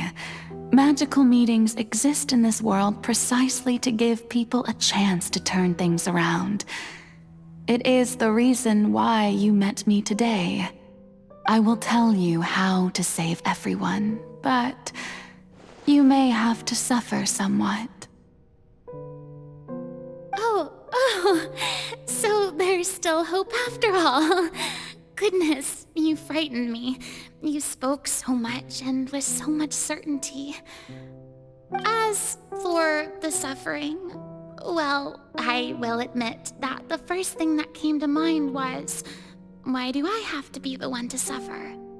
But if the prophecy will come true, I'll also die anyway, right? So if I've already met you as my magical meeting in this world, if there were scales, with all the people of Fontaine on one side and my pain on the other, is it not obvious where the scales should tilt? You truly are the perfect human, my ideal. I suppose this would also be the justice that belongs to you. Huh? Don't worry, it's nothing. Listen well. Fontaine has just lost its Hydro Archon. I need you to play a role, that of the new Archon. Play as a god? That's right. You must begin a never-ending masquerade. You must never let anyone suspect your identity. If you can keep it up, then I shall have my way of defying this prophecy. But should your identity be revealed, then all hope will be lost. But how will I do this? A human assuming the role of a god without being exposed. Don't worry. What you must do is not to turn yourself into a real god. You simply need to play the role of a god as humans imagine them to be.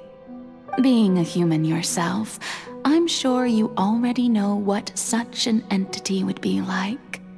Remember, your true challenge will not be pursuing divinity, but contending against humanity. I'm still not sure I understand, but I'll try. I'll try to do this. So, how long am I going to have to play this role? To accomplish this mission, you will have to stay on the stage for many, many years. You will endure and not grow old until your task ends.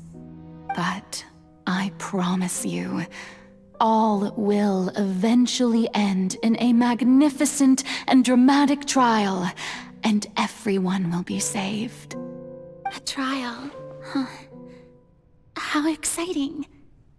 I'll be looking forward to it.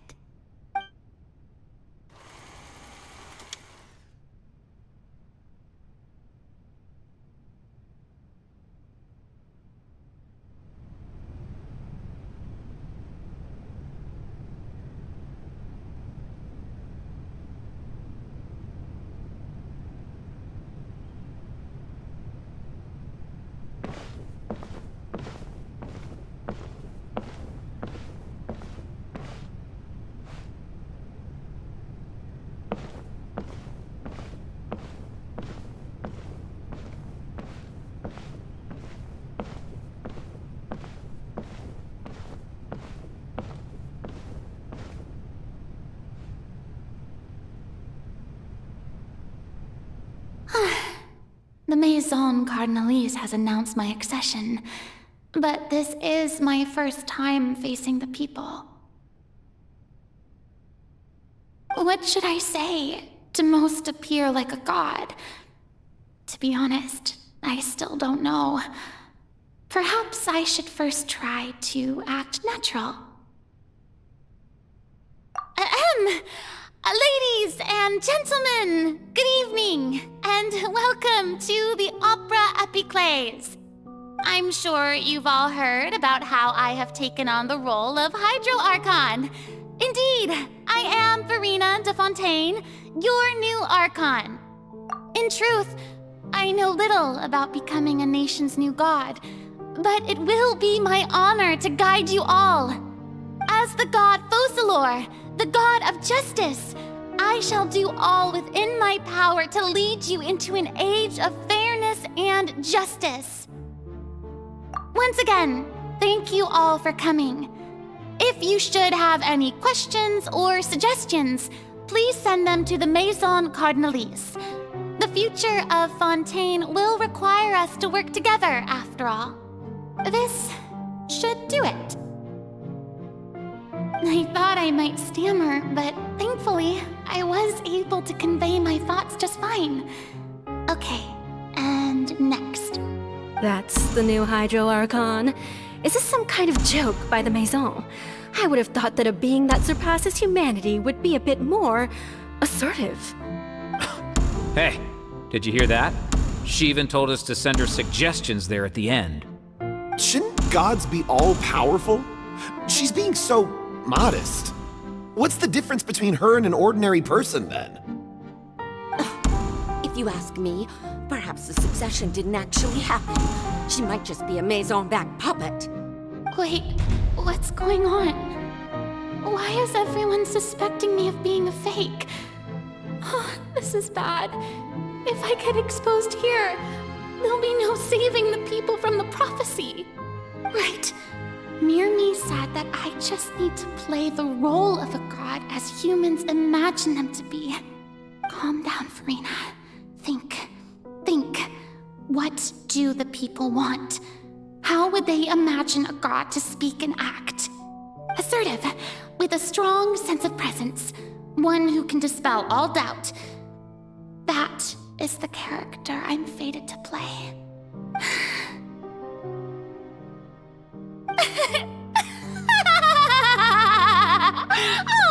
Oh, very good, my people.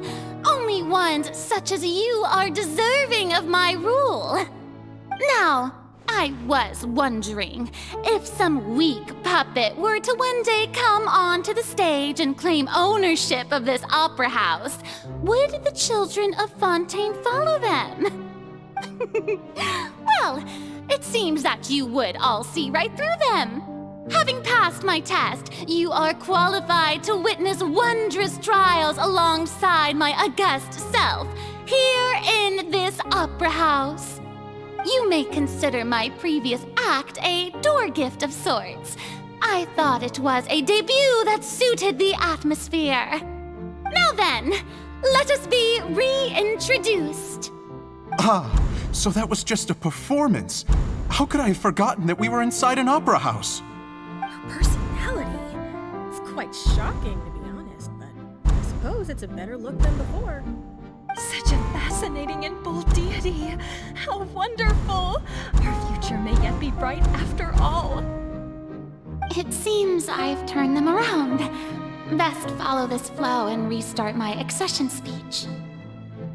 My dear people, whether you acknowledge me or not, whether you trust me or nay, I say to you, keep faith in your ardor for justice. We have heard it said that this nation's sins can no longer be washed away. Well, I say that justice is most fragrant when it blooms amid sin. The scales of justice should not weigh heavy in the hands of its God. On one side, it must carry fairness and justice. And on the other, praise and applause. May law be the prayer on our lips. May judgment be our worship. Let us light the fires and drink to the future of Fontaine. There is no trouble in this world that justice cannot solve. All that is needed is for you, my people, to believe in it, heart and soul. So long as I, the Archon Focalor, stand within the Opera Epiclese, so long as I stand before the Oratrice, I shall even judge the gods of this world!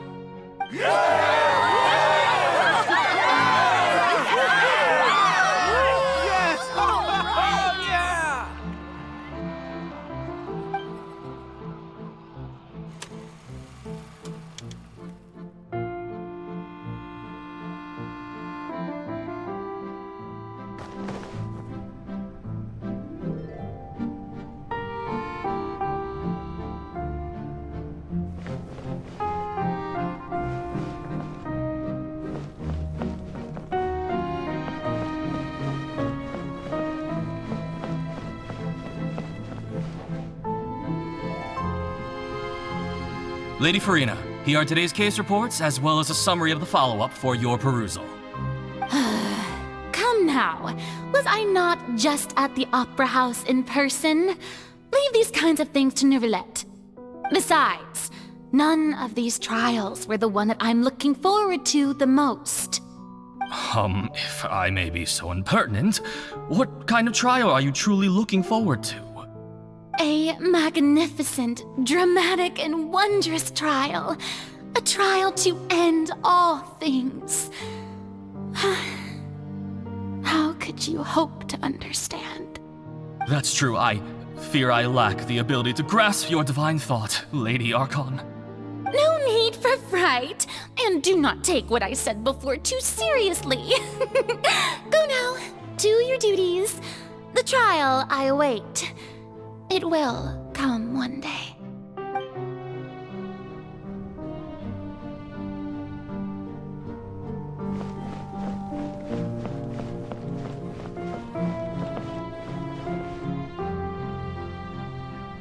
Lady Farina, I don't know what to say.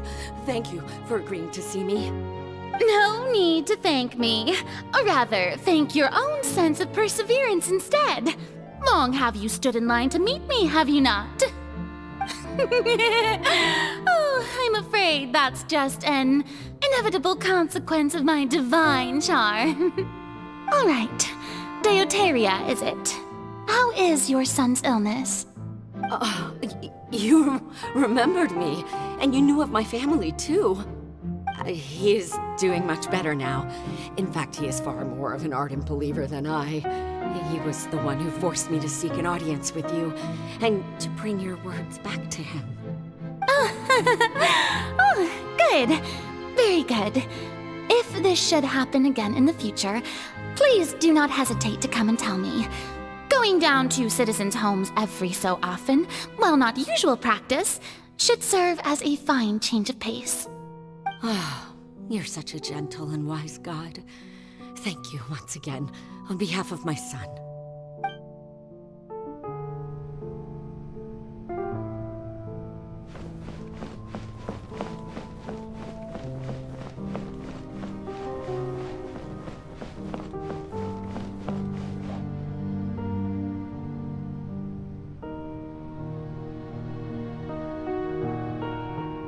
Lady Farina, here are the latest hydrological reports. As for the specific parameters you asked to take note of, I'm afraid things still don't look good. I see. It's as I thought then. As your god, I did already expect this, but I wanted to see how far your human wisdom would allow you to analyze it. All manner of signs indicate that the prophecy will still come to pass. Forget it. That's not something you need to worry about right now. Well, as I understand it, the Fontaine Research Institute is also trying to find a way to counter the rising water levels. Really?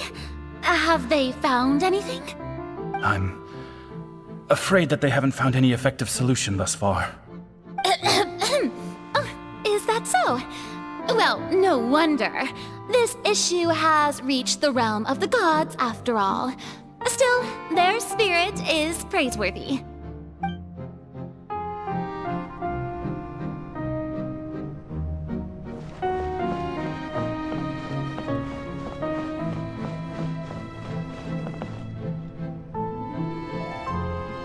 The day is finally over. I haven't had a moment to breathe this whole time. But it's good to see that everything's getting on track. There are no longer any voices of suspicion. Maybe this is fine. I just need to keep going, and everyone will be saved. All right, Farina, don't think too hard about this. You need rest. Tomorrow's a new day.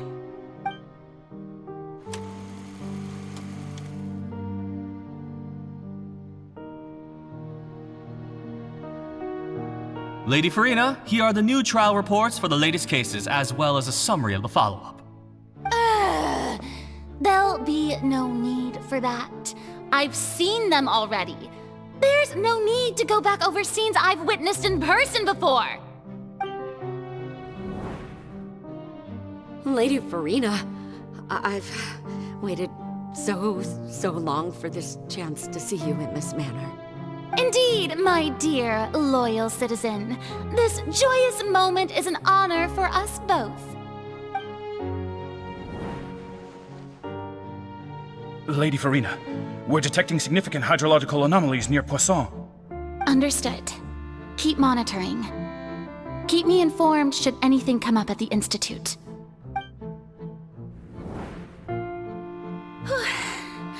I don't think I let anything slip today. I must show the people that there is nothing to worry about. I just don't know when these days will end. I feel utterly exhausted. Best to rest early today, too.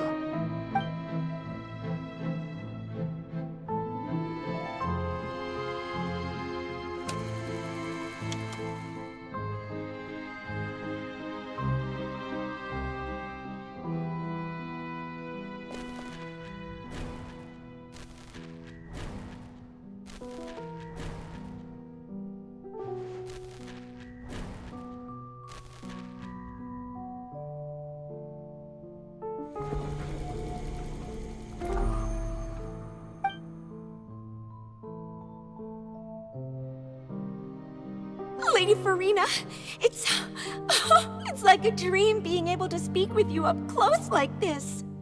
I've heard that the first member of our family who was honored to receive an audience with you was Madame Dioteria, almost 20 generations ago. And what a fine family yours is indeed. It brings me great joy to meet such a faithful believer, a descendant of a line most ardent. Surely you exaggerate, Lady Farina. My lady?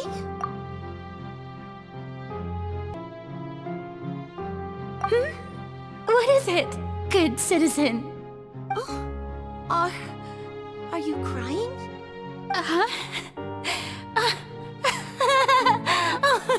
Really now? I didn't even notice. This must be the overflow of hydro from my person. Well, can't quite help being the god whose dominion is the waters, can I? No wonder. No wonder. A manifestation of your power, then. Oh, Archon, I am honored to have witnessed it. Honored indeed.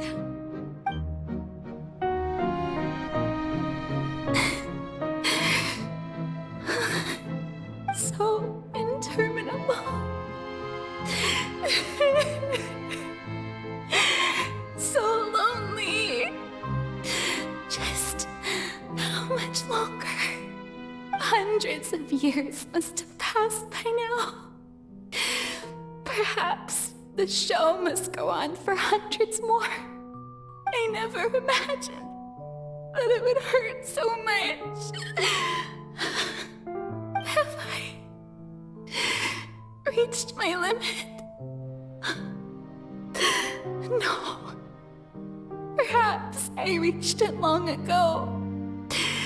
Today I didn't even notice my own tears. I want to tell someone, anyone, about this. But would that not destroy all I've done so far? I've conducted so many investigations across the centuries, but there's not even a sliver of hope that we might break the prophecy. All I can do is keep heart. I must maintain this act. It is the only way to save Fontaine. Please, mirror me. You have to succeed.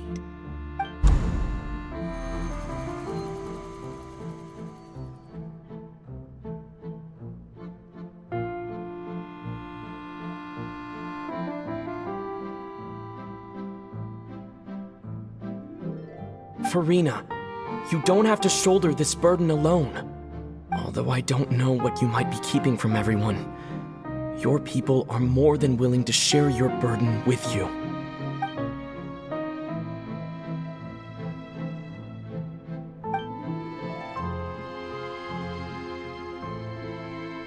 Share my burden. That's impossible. It was fated right from the start that this would be my duty alone. But even if your burden doesn't need to be shared, you can still choose to confide in someone. Just share it with me. I'm what you'd call a witness. A witness? Yes, I've heard that you came to Teyvat from beyond the stars, yes. In other words, you never belonged here. And if Teyvat is, in its entirety, a show on a stage, then you're just a spectator, aren't you? If that's the case... He's right. I could confide in him, couldn't I?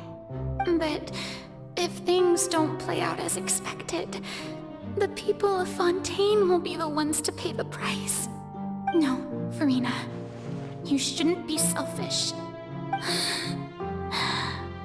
But what if it's really all right? Farina, you've worked so hard for so long. Surely it would be okay to put yourself first for once. Just this once. Is it such an outrageous thing to do anyway? To find someone in whom you can confide your frustrations and sorrows. Surely it could not hurt. If you let this opportunity slip through your fingers, it might never come by again. Think about it long and hard.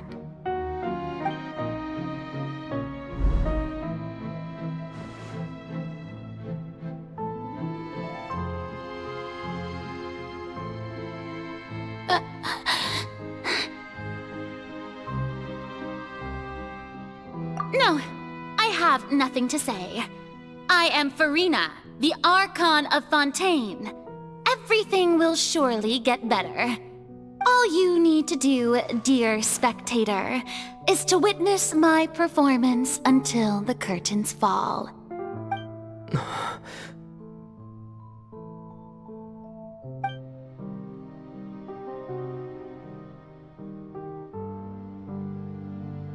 Fine.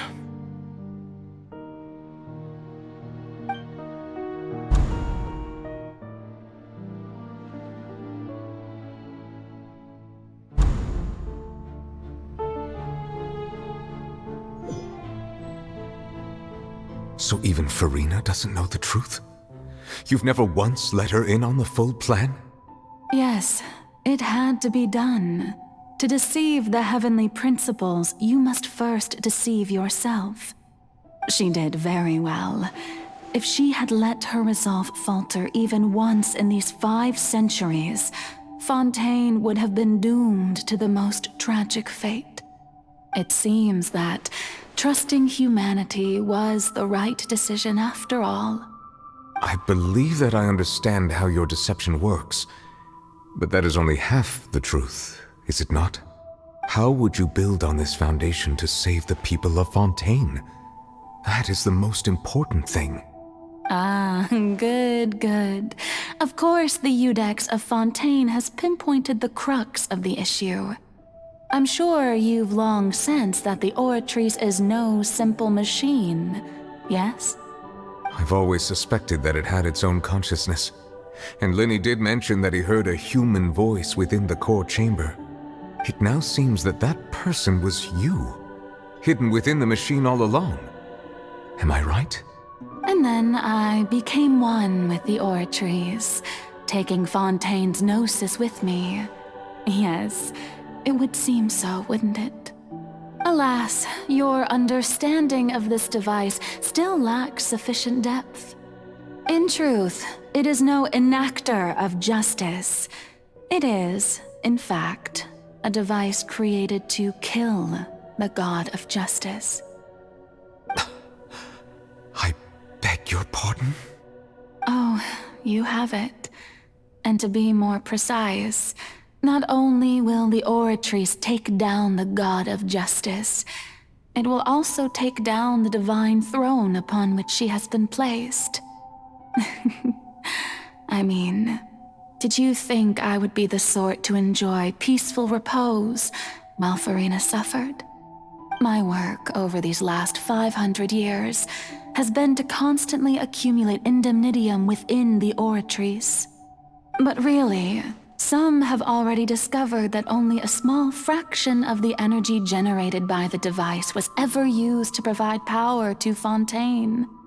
The vast majority had to be, accumulated to enact this death sentence. It was all a part of your plan then? Both the trial and the sentence? Indeed. This power, accrued over 5 centuries, could have sustained Fontainians for millennia had it only been used for that purpose. Almost all of it has now been stored within the Oratrice. But only power of this magnitude could hope to destroy the Hydro Archon's divine throne, shaking the rules established by Celestia and breaking through the institution that is the Seven. So the Oratrice's call for death was for neither Farina nor Focalor, but for the Hydro Archon. The destruction of that divine throne. If I do not misunderstand your intent, you must be... Returning what's rightfully yours to you, of course. In other words, this was all done to return the authority of the Hydro Archon to the Hydro Dragon of this planet. But...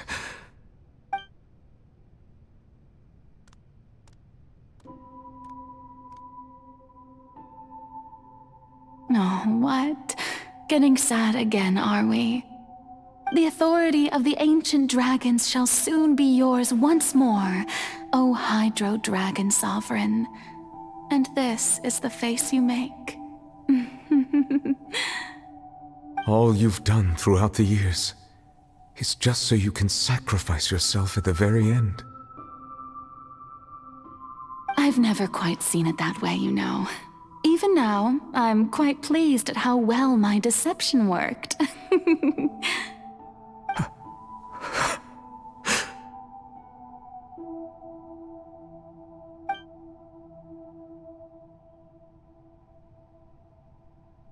Hydro Dragon, don't cry. I must say, had it been within my rights, I would have loved to judge the heavenly principles themselves. Were they not guilty of essentially the same crime?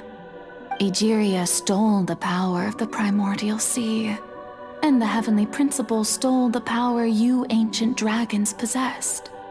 I, for my part, am the god of justice. And is it not just that your original powers should be returned to you? Speaking of justice, I have always believed that justice lies in the process of pursuing human existence itself. So, if the theft of the primordial sea's might was Fontaine's original sin, then, leaving matters of procedural right and wrong aside, the descent of the Fontainians as humans and their right to exist in this world would be Fontaine's original justice. In other words, existence was Egeria's justice, and to me, justice is the continuation of that existence. Defying the prophecy and ensuring that Fontaine's people shall live on, that should be the justice enthroned over all others. At this point, we, whether it be myself or all other Fontainians, have shouldered the burden of this sin for far too long. Iudex Nervillet, the highest judge in our land, when you regain your full power as an elemental sovereign, what verdict shall you pass upon us? So when I was invited to the court of Fontaine to serve as Iudex, I see now that that was your idea too. At last, I now understand the true purpose behind this position. In the beginning, I was uninterested in human existence. But these 5 centuries of living alongside them have gradually brought about mutual understanding between us. And I have even attempted to feel as they feel. You are a devious one, Focalor. Things being as they are, surely you know that I could never declare them to be guilty.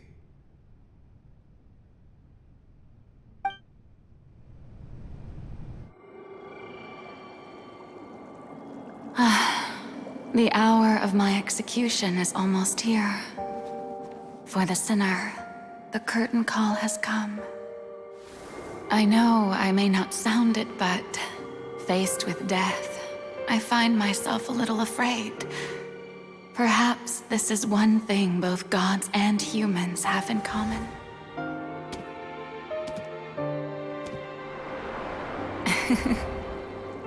Farewell, Nervillet. I hope you've enjoyed the part you played these 500 years.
Codex Nouvellette, hereby declare,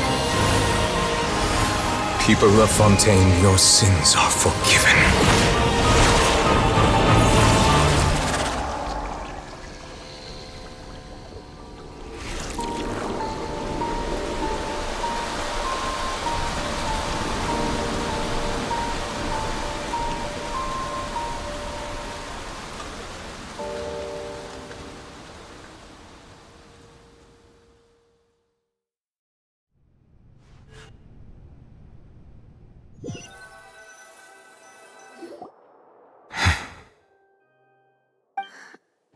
What just happened?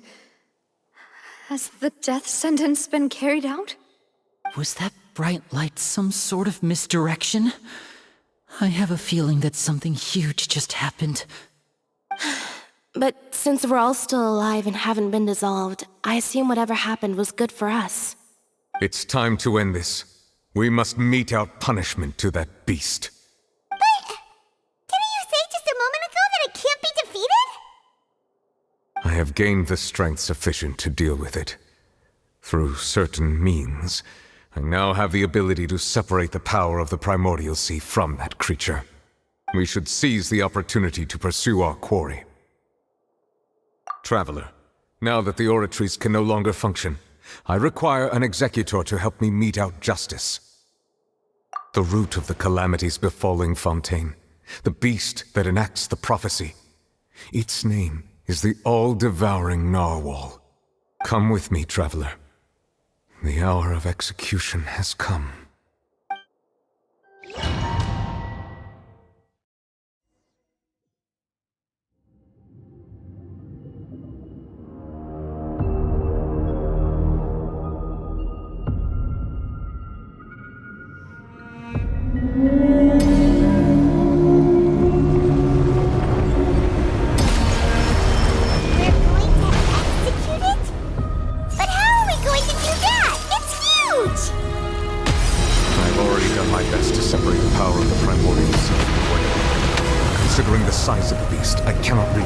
Source. Unless we can find a way to attack it from within. I shall share a part of the ancient land. We shall look for an opening together.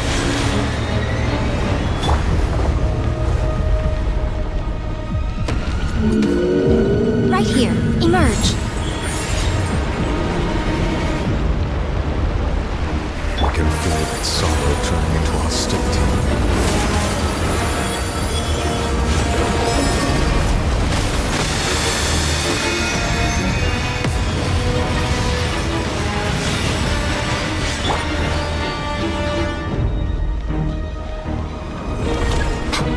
Here. Emerge. Right here. The all-devouring narwhal cannot resist its instinct to devour. Continue to trigger its hostility. A chance will present itself.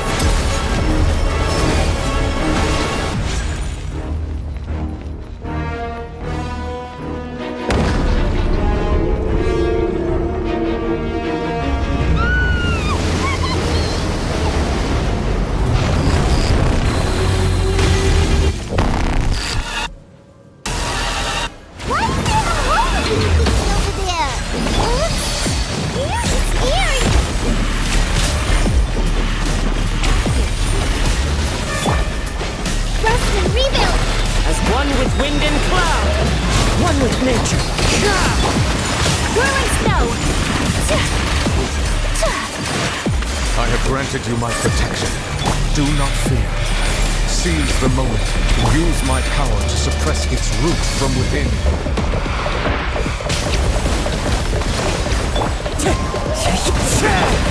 My apologies.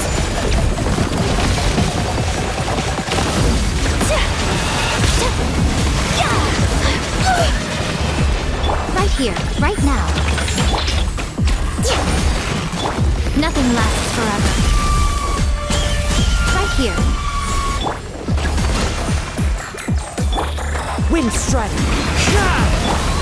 Whirling snow.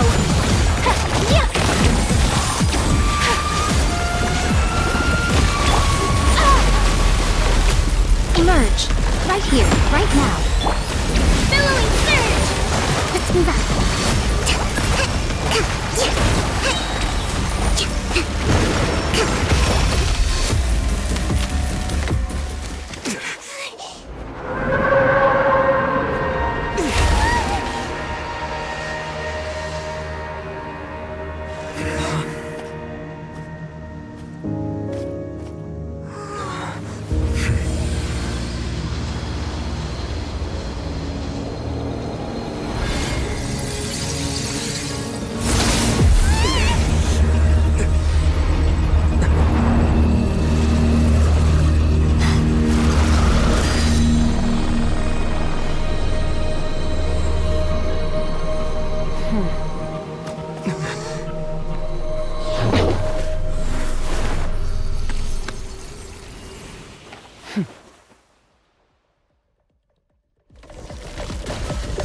Thanks for helping with the cleanup.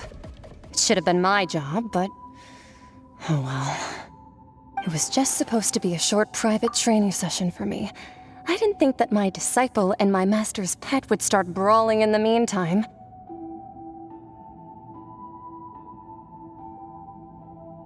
Well, actually, I had a feeling that it would happen at some point, but they bumped into one another earlier than I thought.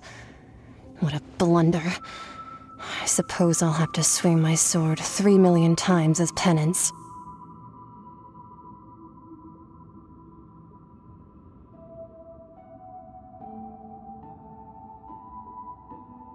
That power. Who are you exactly? Paimon has an idea. From what she said earlier, she must be Child's master. Skirk, right?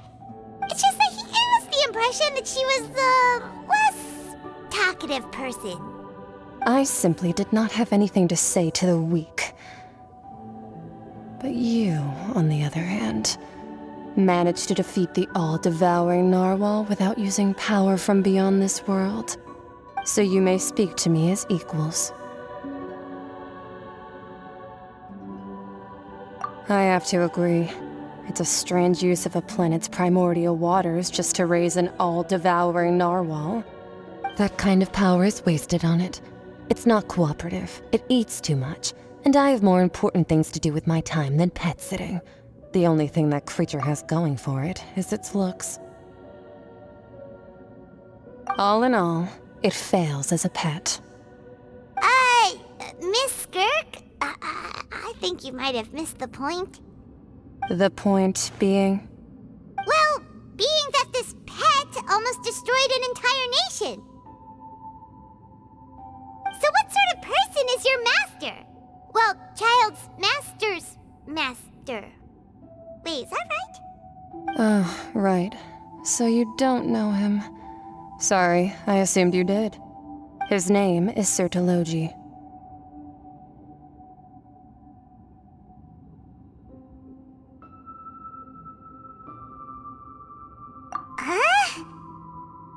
I am unfamiliar with that name. Huh. So Master isn't sufficiently famous. How should I describe him then? Have you heard of the name The Fowl? The Fowl? Still nothing? Well, how about the Visionary? Vetterfulnir then? Or Gold Rhine-daughter?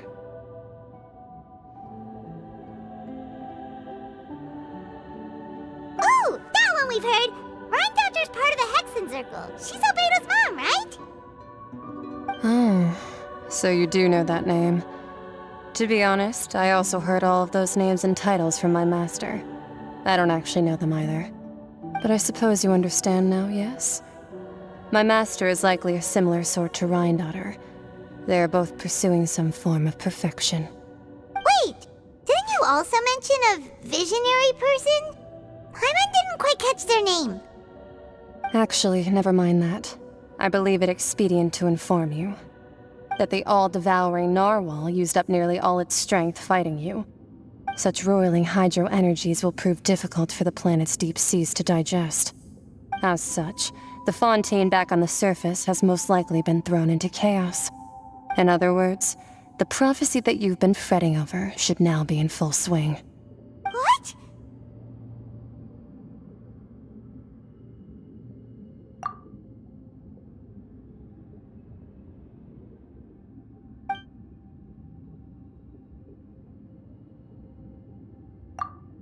Not to worry.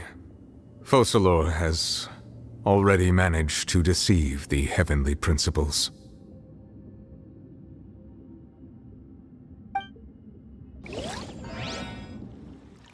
In the end, the people will all be dissolved into the waters, and only Furina will remain, weeping on her throne.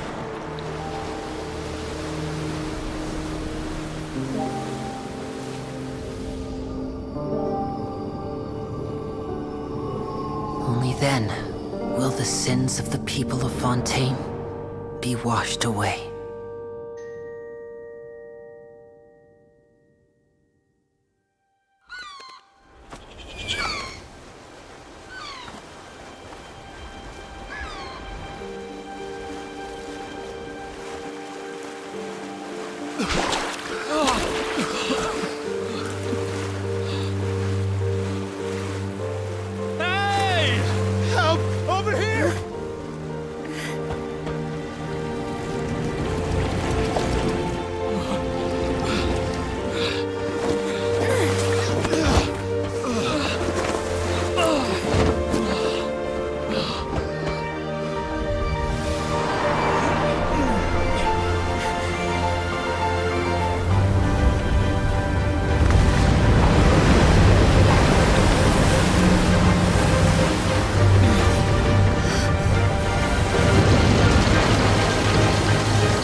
All hands, initiate emergency rescue!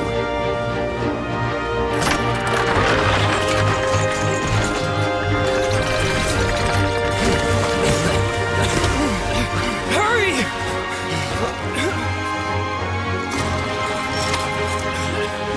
Hey, lend a hand!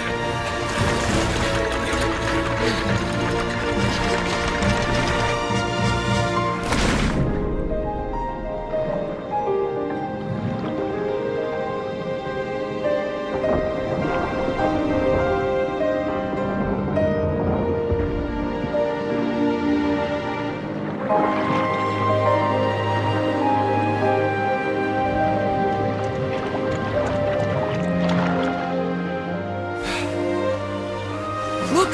The water's receding!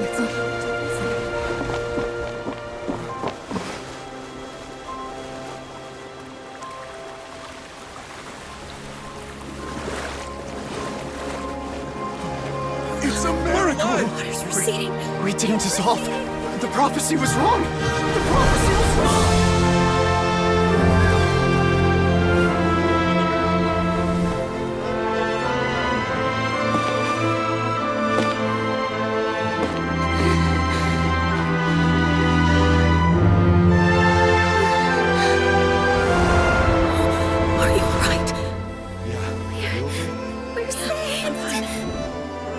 The prophecy was wrong.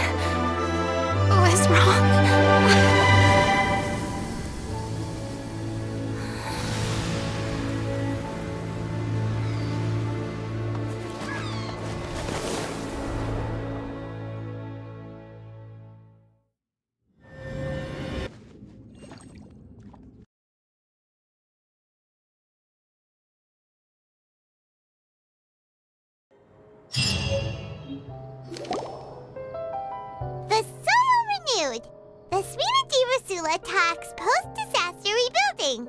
I recently visited Poisson to meet with Miss Navia, spokesperson of the Spina di Rosula, and we spoke about Poisson's present and future. Old soil can still give birth to new bloom, Miss Navia stated. Hope is like seeing a small cookie when you're starving late at night. You just need a little of it. Skyship Winglet, Booner Brain of the Fontaine Research Institute. The various disputes that have arisen on account of Mr. Edwin have suddenly become a shield over the Institute, with Jurier turning out to be a once overlooked hidden gem. People always call the first researcher mad, but few know what to call the second. And should that latter person achieve a miracle, they would find it all the harder to find a word with which to classify him and his team. Wow! Paimon barely recognizes the people in the reports. Are those really Jurier and Navia? They sound like real big shots. What do you think? Pretty enthralling, huh? The Steambird's idea was pretty simple. With the disaster just having passed, we would print a free edition packed to the margins with good news to calm people down. The value for these big scoops lies in their inevitable follow-ups. We'll publish further reports and go into the stories behind those people. Edwin's assistant, Jurier, created a true flying ship, while Navia is leading people in the reconstruction of their home. I'm sure that these stories could draw even your well-traveled eye. Paimon's curious too! Wait a minute. Didn't we watch everything happen from start to finish? What's there to be curious about? And that's exactly why I'd like you to come conduct interviews with me. You're the best incubators of news, if you haven't noticed. And also, with you around, I'm sure I'll get to see that Duke. Are you sure? Hasn't he turned you down several times already? Oh, this time will be different. Come on, let's head to Poisson first, and then make a trip to the fortress. There are some things you'll only know when you get there.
You defeated the Hydro Archon in the very first duel you took part in at the Opera House.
Oh, it's you.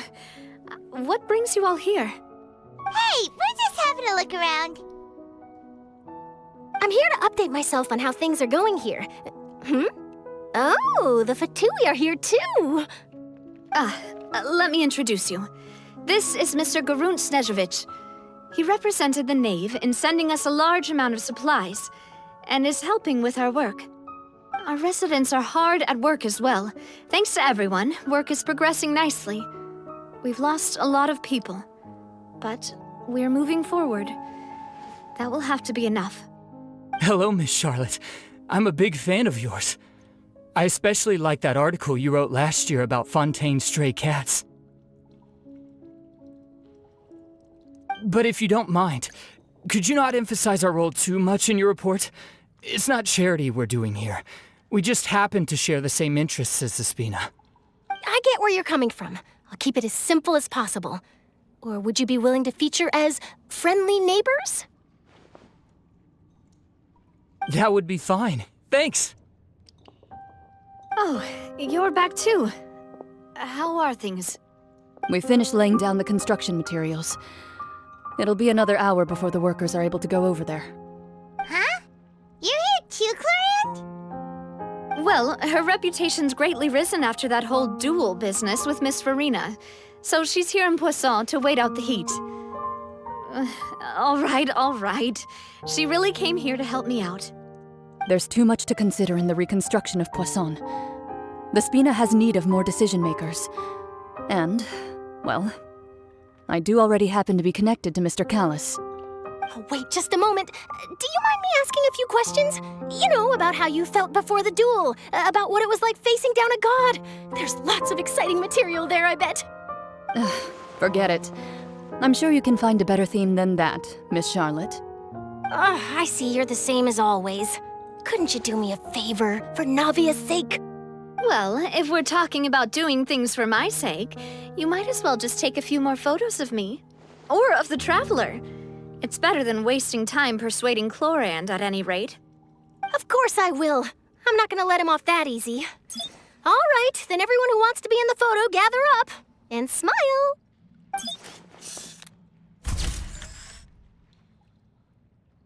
How did it go? Was it a good shot? Did Paimon look cute in it? Not bad. Your addition really helped the composition of the picture. All right, hang on a moment. Let me snap a few more shots.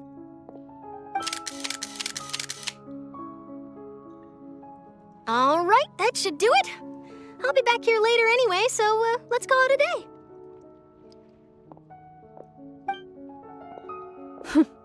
You're very quick. Speed is of the essence when it comes to the news, and freshness is the key. Also, not to brag, but I'm pretty good at building connections. Who knows? I might eventually get that interview with you after all, Miss Chlorand. Wow, you really do have that never say die spirit. I'm impressed. I'll hazard a guess that this is how you got that interview at the Fortress of Meripede. Whoa, you're well informed. Let me make a guess too. I asked Sijuin, who told Monsieur Nervillette, and he told you, right? That's a very complete information chain. In truth, all Monsieur Nervillette asked me was, when did the fortress become so friendly towards the media? I told him that it was best not to speak too soon. There's no guarantee that Ridsley will make a personal appearance. You're right. I've got to treasure every moment I have with them. In which case, I'll be making a move first. Stay safe now. And tell me if you hear anything interesting. I'll treat you to afternoon tea in exchange.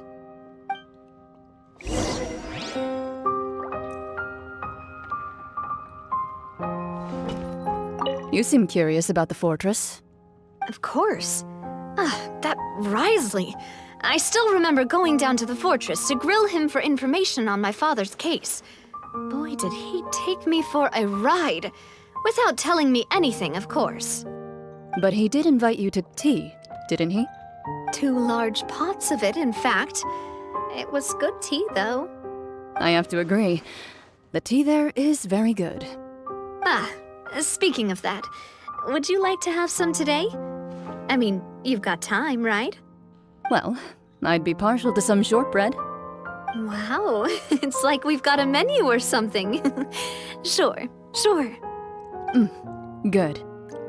What flavor of biscuits would you like, Mr. Snezhevich? Me? I'm fine with anything. But I would prefer chocolate, should you have it. All right. Leave it to me. I'll go over the newly arrived supplies with you later, Mr. Snezhevich. We should be able to finish the preparatory work today. That works great for me. Is it just me, or did you get a new lipstick? I did. It was a gift from Sijuin. Want to give it a try? I think the color would suit you, too.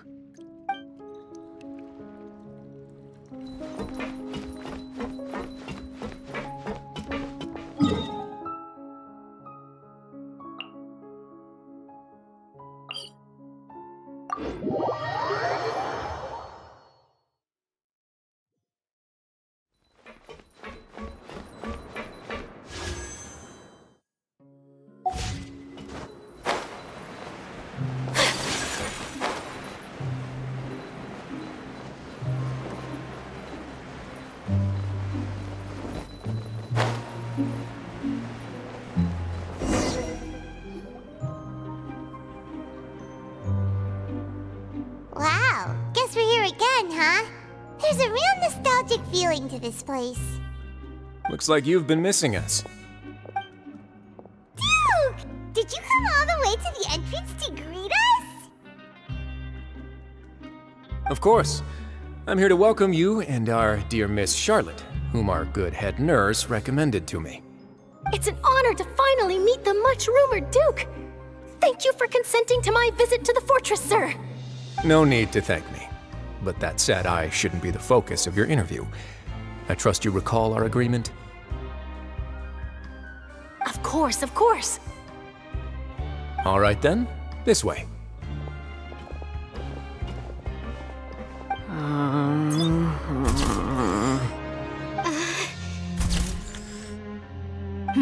Hey, no need to be so nervous. I've already taken all the photos we need. Miss Charlotte, do these pictures really need to be published on the cover of the Steambird? It would seem that Miss Lorvine doesn't want her face to appear beside that of Mr. Jurier, Sir, please don't say things like that. But it looks like dear Mr. Jurier denies it. Might this interview be very important to you then? No, I just... This is my first time being interviewed, and I'm very thankful to the Steambird for...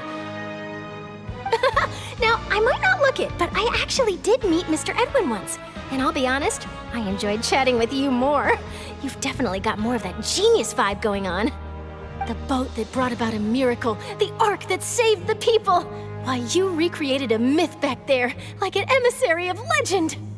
Still, if I might ask, where's that flying ship now? Huh! Looks like Charlotte's trying to get herself another exclusive scoop. I have to apologize, but that ship is presently in the bowels of our factory. I'm afraid it won't be easy for you to get a shot of it. Really? Well, then in that case, could I have an interview with you to make up for that loss?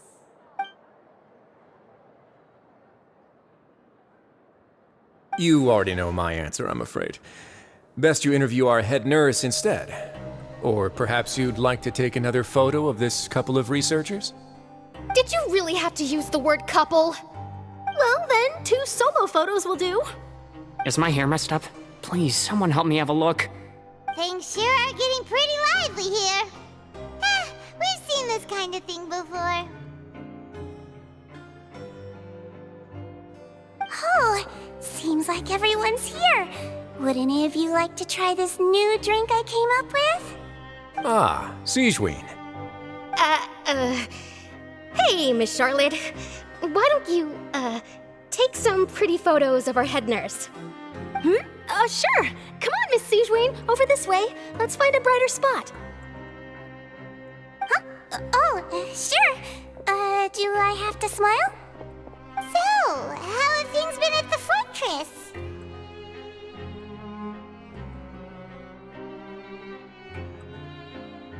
Same old, as you can see.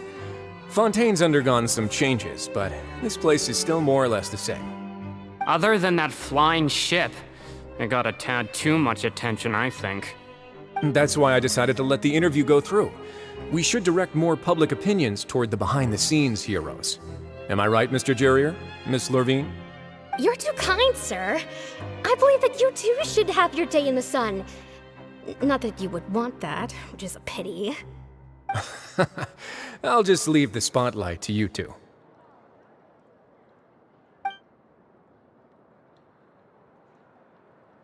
I see. Lots of things happened that day, huh? Anyway, regarding that Harbinger, I'm not sure you remember, but his 3 young followers are still waiting for his return. He sure did win them over, huh? I'll tell them that there's good news and bad news. The good being that their boss seems fine, and the bad being that they must face extended sentences for abetting his escape. Oh, actually, what about you? Are things gonna change for you too? What change can there be? The fortress will keep chugging along, and so will my duties. As to what Miss Furina's departure will mean for the nation, and if our laws and governance will be transformed, we'll leave those to the folks in the overworld. Hey everyone, the photo shoot's done. Good. In that case, let's call it a day here. Thanks for your cooperation. Come on, Traveler, let's go. Till next time, everyone. There'll be a next time? Maybe. Who knows? I might write a story about the underwater factory next time.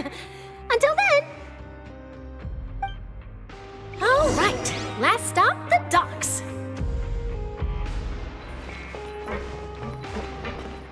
Here are the interview notes. They mentioned that the flying ship may have many uses in the future, and the journalist asked me what I thought of them. Seriously, how would I know anything about that? Flight is just flight. Whether people want to use a flying ship to broadcast good news or organize weddings is none of my beeswax. A wedding? Huh.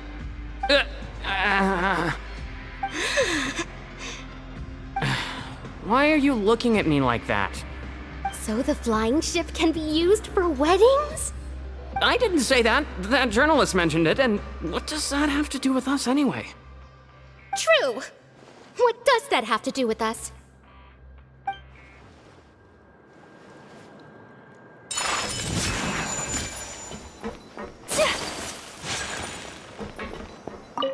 Oh, you know, I'd love to see you in one of Charlotte's photo shoots one day. Is that really necessary? Our line of work doesn't really require much photographing. It's precisely because we don't need the picture that they'll have value as keepsakes. You don't really look all that opposed to the idea, you know. Maybe I'm just happy that I managed to once again avoid the spotlight.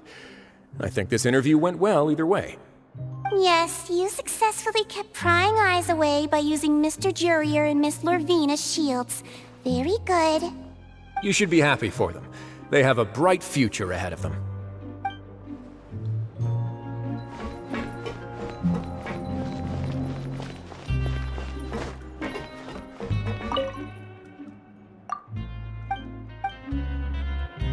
Grab yourself a welfare meal.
Navia mentioned that she stayed in touch with Linny and the others after working together. Apparently, they've been at the docks distributing these strange pockets the whole time since. Traveler, Paimon. And Miss Charlotte, too. Would you like a magic pocket? What sort of gadget is it? It's a wondrous bag that can be used to carry many things. The water level has returned to normal, but if you see any of your things floating around, you can use this to carry them. Or you could trick a friend into doing it for you. Trick a friend? I wonder which of my friends would fall for that.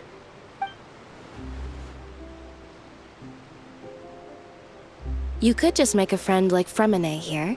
Isn't that right, Fremine? Is this what you meant by, I'll help you make some more friends? To be honest, that sounds pretty sweet. Could I have your contact, please? Sure. Please, write down my address. You sure are working hard to help Fremine socialize. He was the one who proposed doing this. He even wants to assist in our magic shows. Yes, I was planning to first introduce Per as an assistant, and later Fremine himself. In the future, I think we can leave underwater escape magic to him too. That said, would anyone want to see a diver escape underwater? Oh, it'll work out. Every journey begins with the first step. He'll become a part of our show eventually. Lynette, could you come over? Miss Charlotte says she wants to take a picture of us. Got it. My, that Charlotte is rather perceptive. She got rid of everyone the moment she realized I had something to say to you. So, how have things been, Traveler? Father says that you did a great deal during the latest events. She's very grateful for your contributions to Fontaine. That's all right. We were more than happy to help. So, what's she doing now? Oh, I guess you haven't heard. Well, after Lady Farina left, Father and Monsieur Nervillet opened negotiations, during which he gave Fontaine's gnosis to her as a diplomatic gift. A diplomatic gift? A gnosis? Yes, I was quite surprised at first myself. But when I thought it over, there were actually a number of things going for it. It could have been done as an apology for the incident with Lord Child, or as thanks for his help in tying the all-devouring narwhal down. Furthermore, Father did also lend significant aid to Fontaine and Poisson. Well, that's true, but this is a gnosis we're talking about. Doesn't this seem a bit irresponsible? I would agree, but I've also heard that it seems that Monsieur Nervillet has had a significant change of heart regarding the matter. So there's some reason for this that only Nervillet knows about? I suspect you'll have to ask him about that yourself. Yes, speaking of which, I did see him strolling around the entrance to the Fortress of Meripede a while back. Isn't he real busy and stuff? Paimon didn't think he'd have the time for that. But back to the topic. The gnosis was given to the knave, right? What about Child? They say that he's returned to Snezhnaya to recover from his wounds. I hear that the recent disaster really did a number on his health. That's true. When you think about it, we've had loads of run-ins with the Fatui. To think we'd be allied with them this time. So shocked by such a simple switching of sides?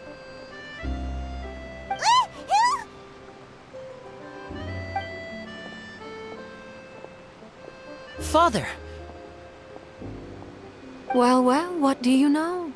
Come to the docks to see how my children are doing and meet the Traveler by chance.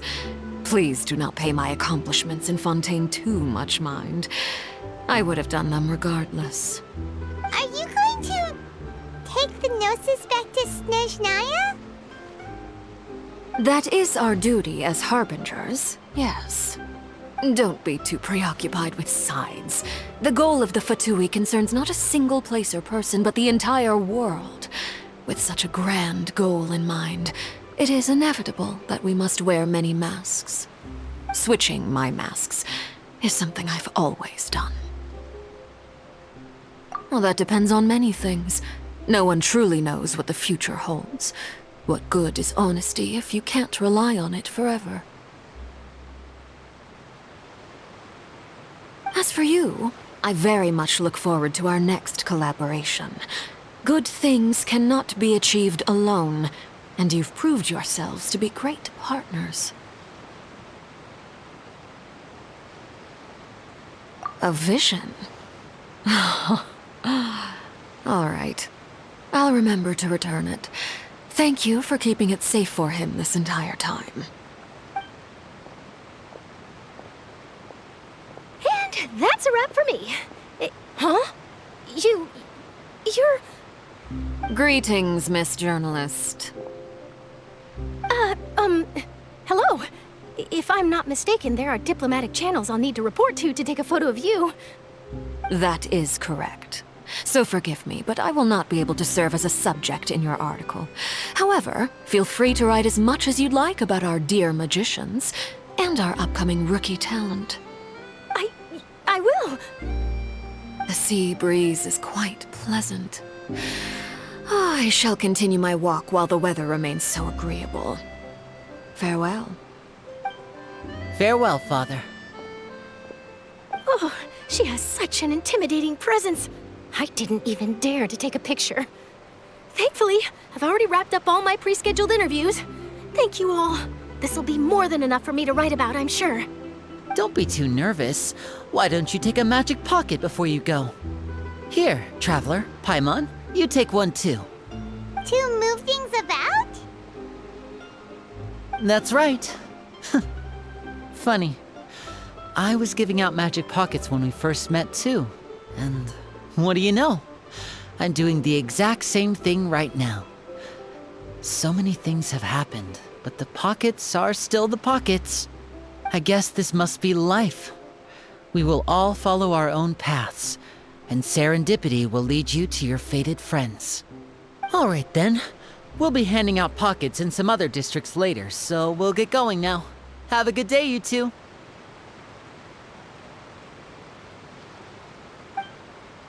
Well, guess we sent Charlotte, huh? Shall we go see how Neverlette's doing? As long as he's not so busy that he doesn't have time to chat anyway.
The entrance to the fortress! Ooh, he really is there!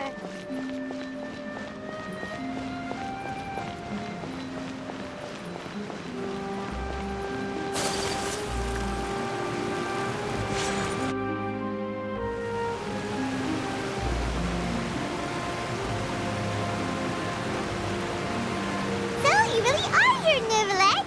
I didn't think you were going to have free time this hour of the day. Really? Oh, I suppose you must have met Mr. Linney. He took the time to greet me earlier when he passed this way. In any case, you came at a good time. I was just considering reaching out to you to set up a meeting, so I may explain some things that I haven't had the time to before. Aw, Paimon's glad that you remembered. Thank you for keeping us on your mind, what with you being busy and all.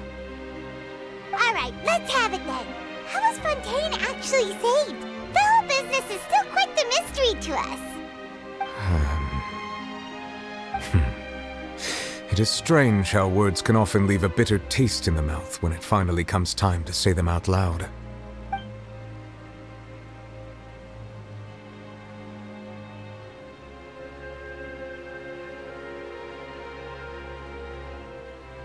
Whoa.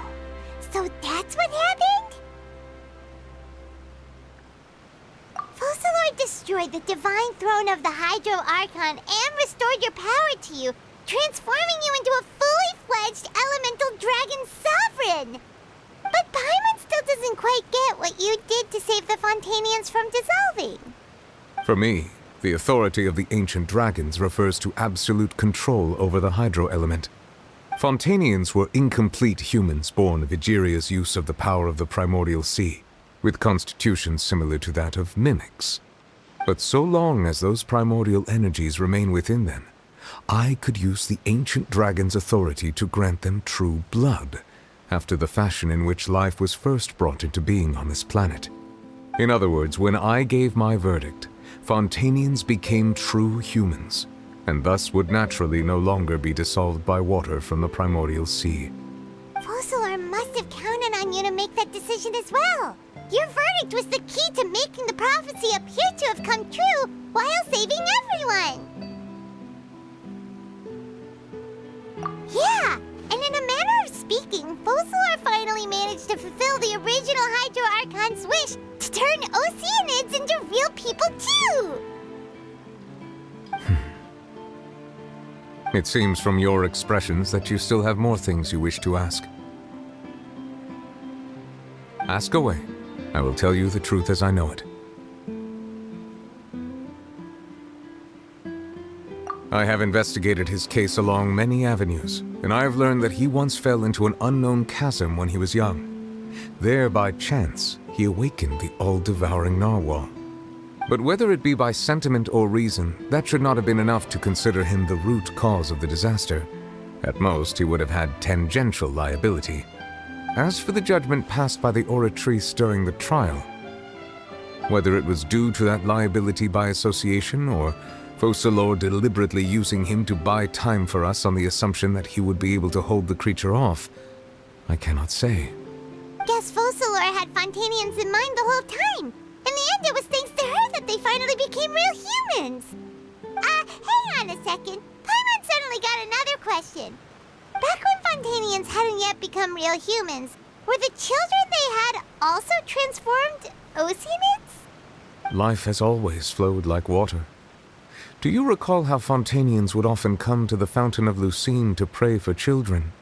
Yeah, Lynette said the fountain is where all the waters in Fontaine converge. In truth, even those couples did not know that such prayers were no mere custom, but instead a form of ritual. Those Oceanids who were blessed within the spring water would later descend as new humans in the coming months. Paimon sorta gets it now. Either way, seems like this ritual won't be of any further use, but it'll probably live on as a local custom. Ask away. I will tell you the truth as I know it. Yeah, about that. Risley said Farina has already left. What's that all about? Ah, Lady Farina. The people are only aware that her death sentence has not been carried out. She abdicated the post of Hydro Archon and left affairs related to that title to me, before leaving the Opera House. I related Focalors' words to her faithfully and completely. After hearing them, she seemed neither saddened nor comforted. She simply said that she was tired and needed to rest. Having said that, she then packed her things and moved out of the Opera House, not unlike how an ordinary person might. But she's still got a place to stay, right? You need not worry. I will make arrangements to ensure that she will not want for food, clothing, board, or travel. In truth, I am somewhat happy for her. The wear and tear on her spirit will, of course, take time to heal. But now that she no longer has to play the role of Focalors the Hydro Archon, she can finally lay down her burdens and lead a normal life. What about you then? What are your plans now that you've regained your full powers as the Hydro Dragon? After Focalors passed on, the Oratrice also ceased to function.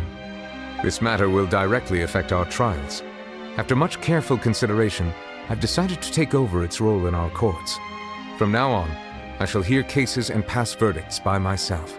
Looks like you're still considering stuff from the perspective of the Udex, huh? As an elemental dragon, there are indeed many things that I must do. But this power and this duty, in a manner of speaking, you could say that both were granted to me.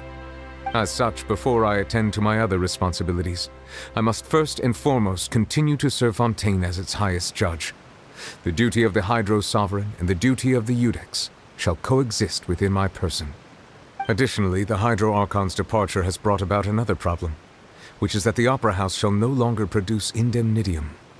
That's true. That power was derived from the people's faith in the Hydro Archon, wasn't it? Wait, but the various mechs and machines in the city are all still okay. Where are they getting their energy from? As I am now, I have full command over New Musia, and it can serve as a complete substitute. Another reason why I cannot quite leave Fontaine immediately. Wow. This ancient dragon's authority stuff is really quite useful, huh? Ask away.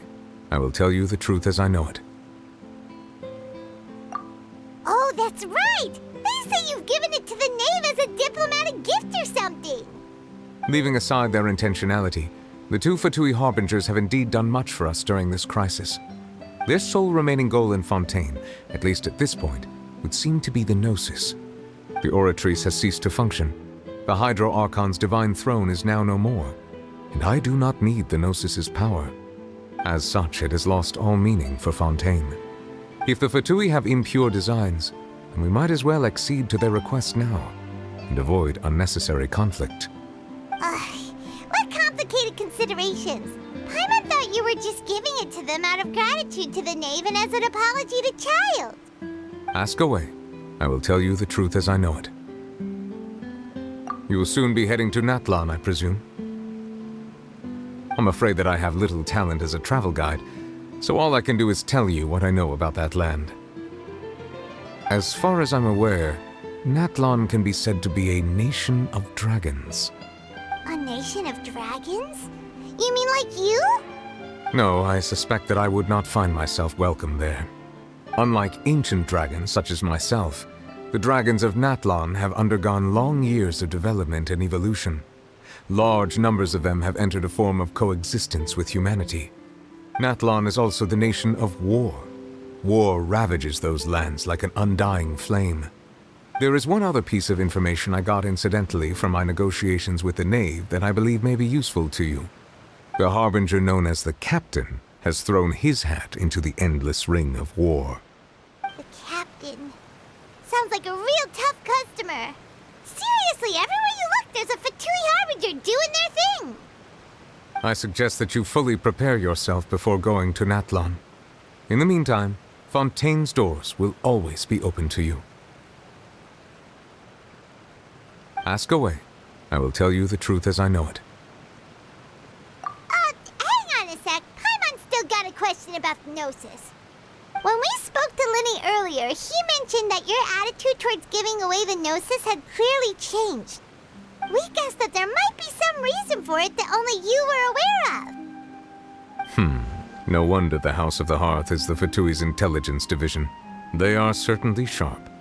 So regarding this specific issue, I was just getting ready to share something with you. What is it? In truth, I exchanged some further words with that lady named Skirk after sending you two back to the surface. It went something like this.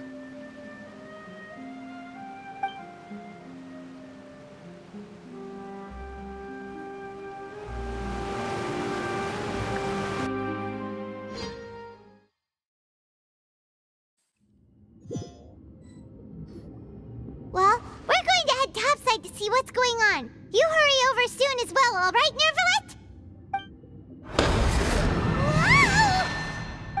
What next?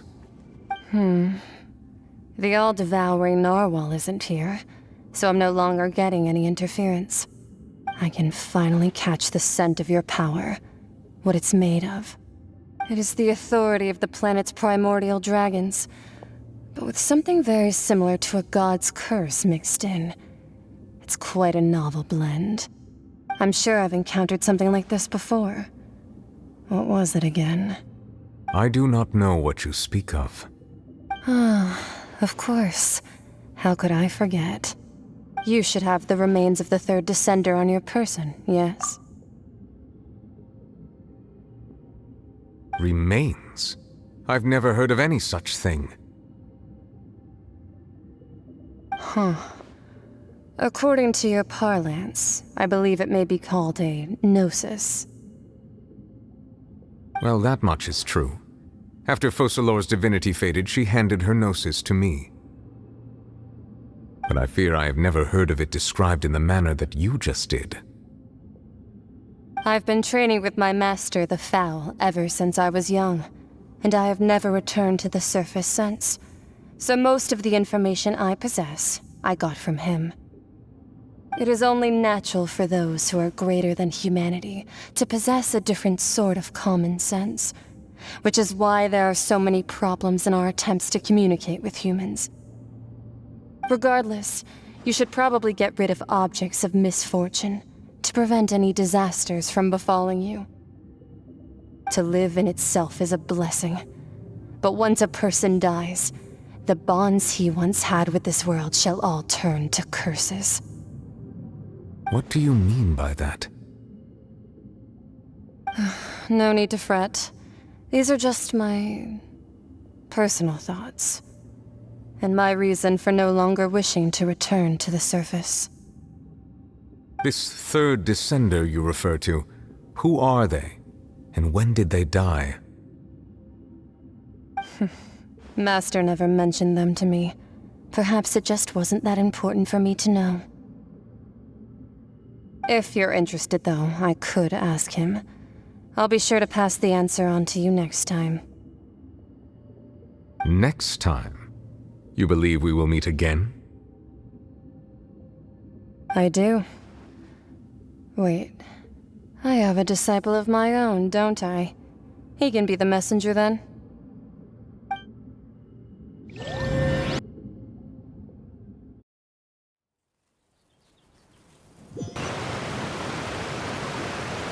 That's what she told me.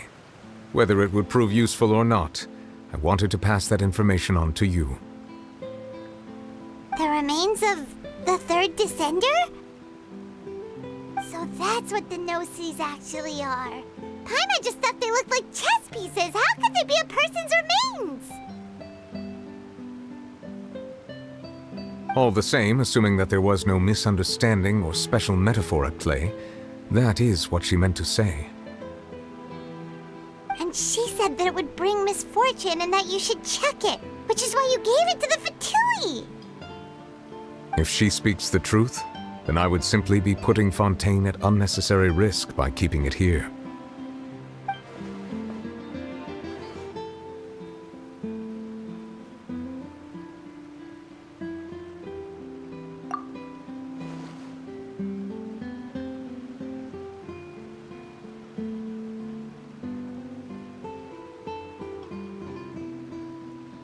I had guessed that you might already be familiar with this concept, but I did not expect you to be one of them.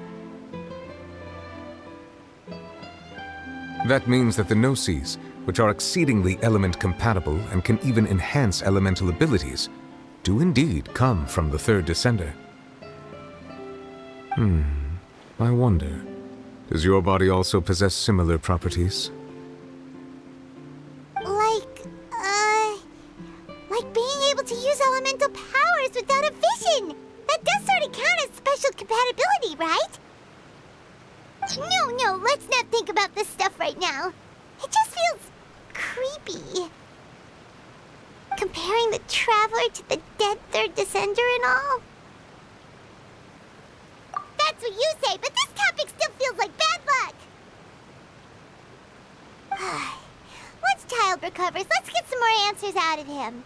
Or go look for his master and get the answers that way. I too believe it unwise to make too many blind guesses when information is lacking. The same is true of being at court. All right. Whatever the case, it seems like the crisis here in Fontaine's over for now. Yes. All of Focalor's efforts were for this moment as well. But she sacrificed herself in the end as a god, and she suffered through all those years as a human. Was that really what she wanted? I suppose that would be the mystery of a god's will. I suspect not. But once in a while I too would guess that if wishes were like the clouds in the sky, they will one day return to the earth as raindrops. Life flows like water, and rain is the final answer. The water levels may sometimes tilt one way or another, but the rain falls fairly upon all. And what, ultimately, is the difference between the rains that fall upon all of us?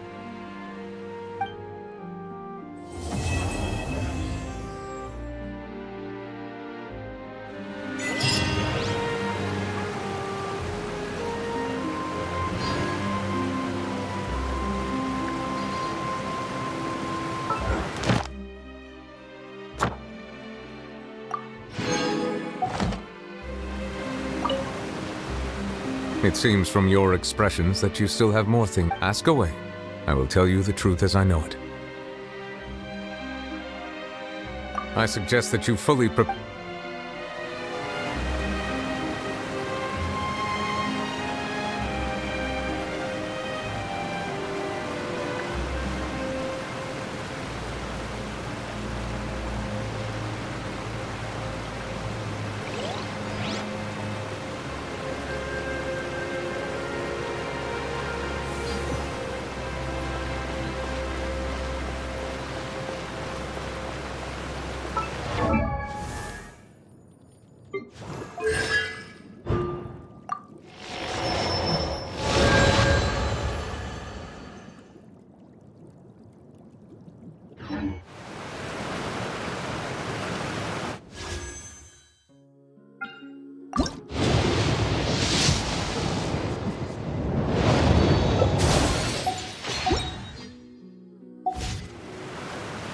This is a day in the life of a traveler.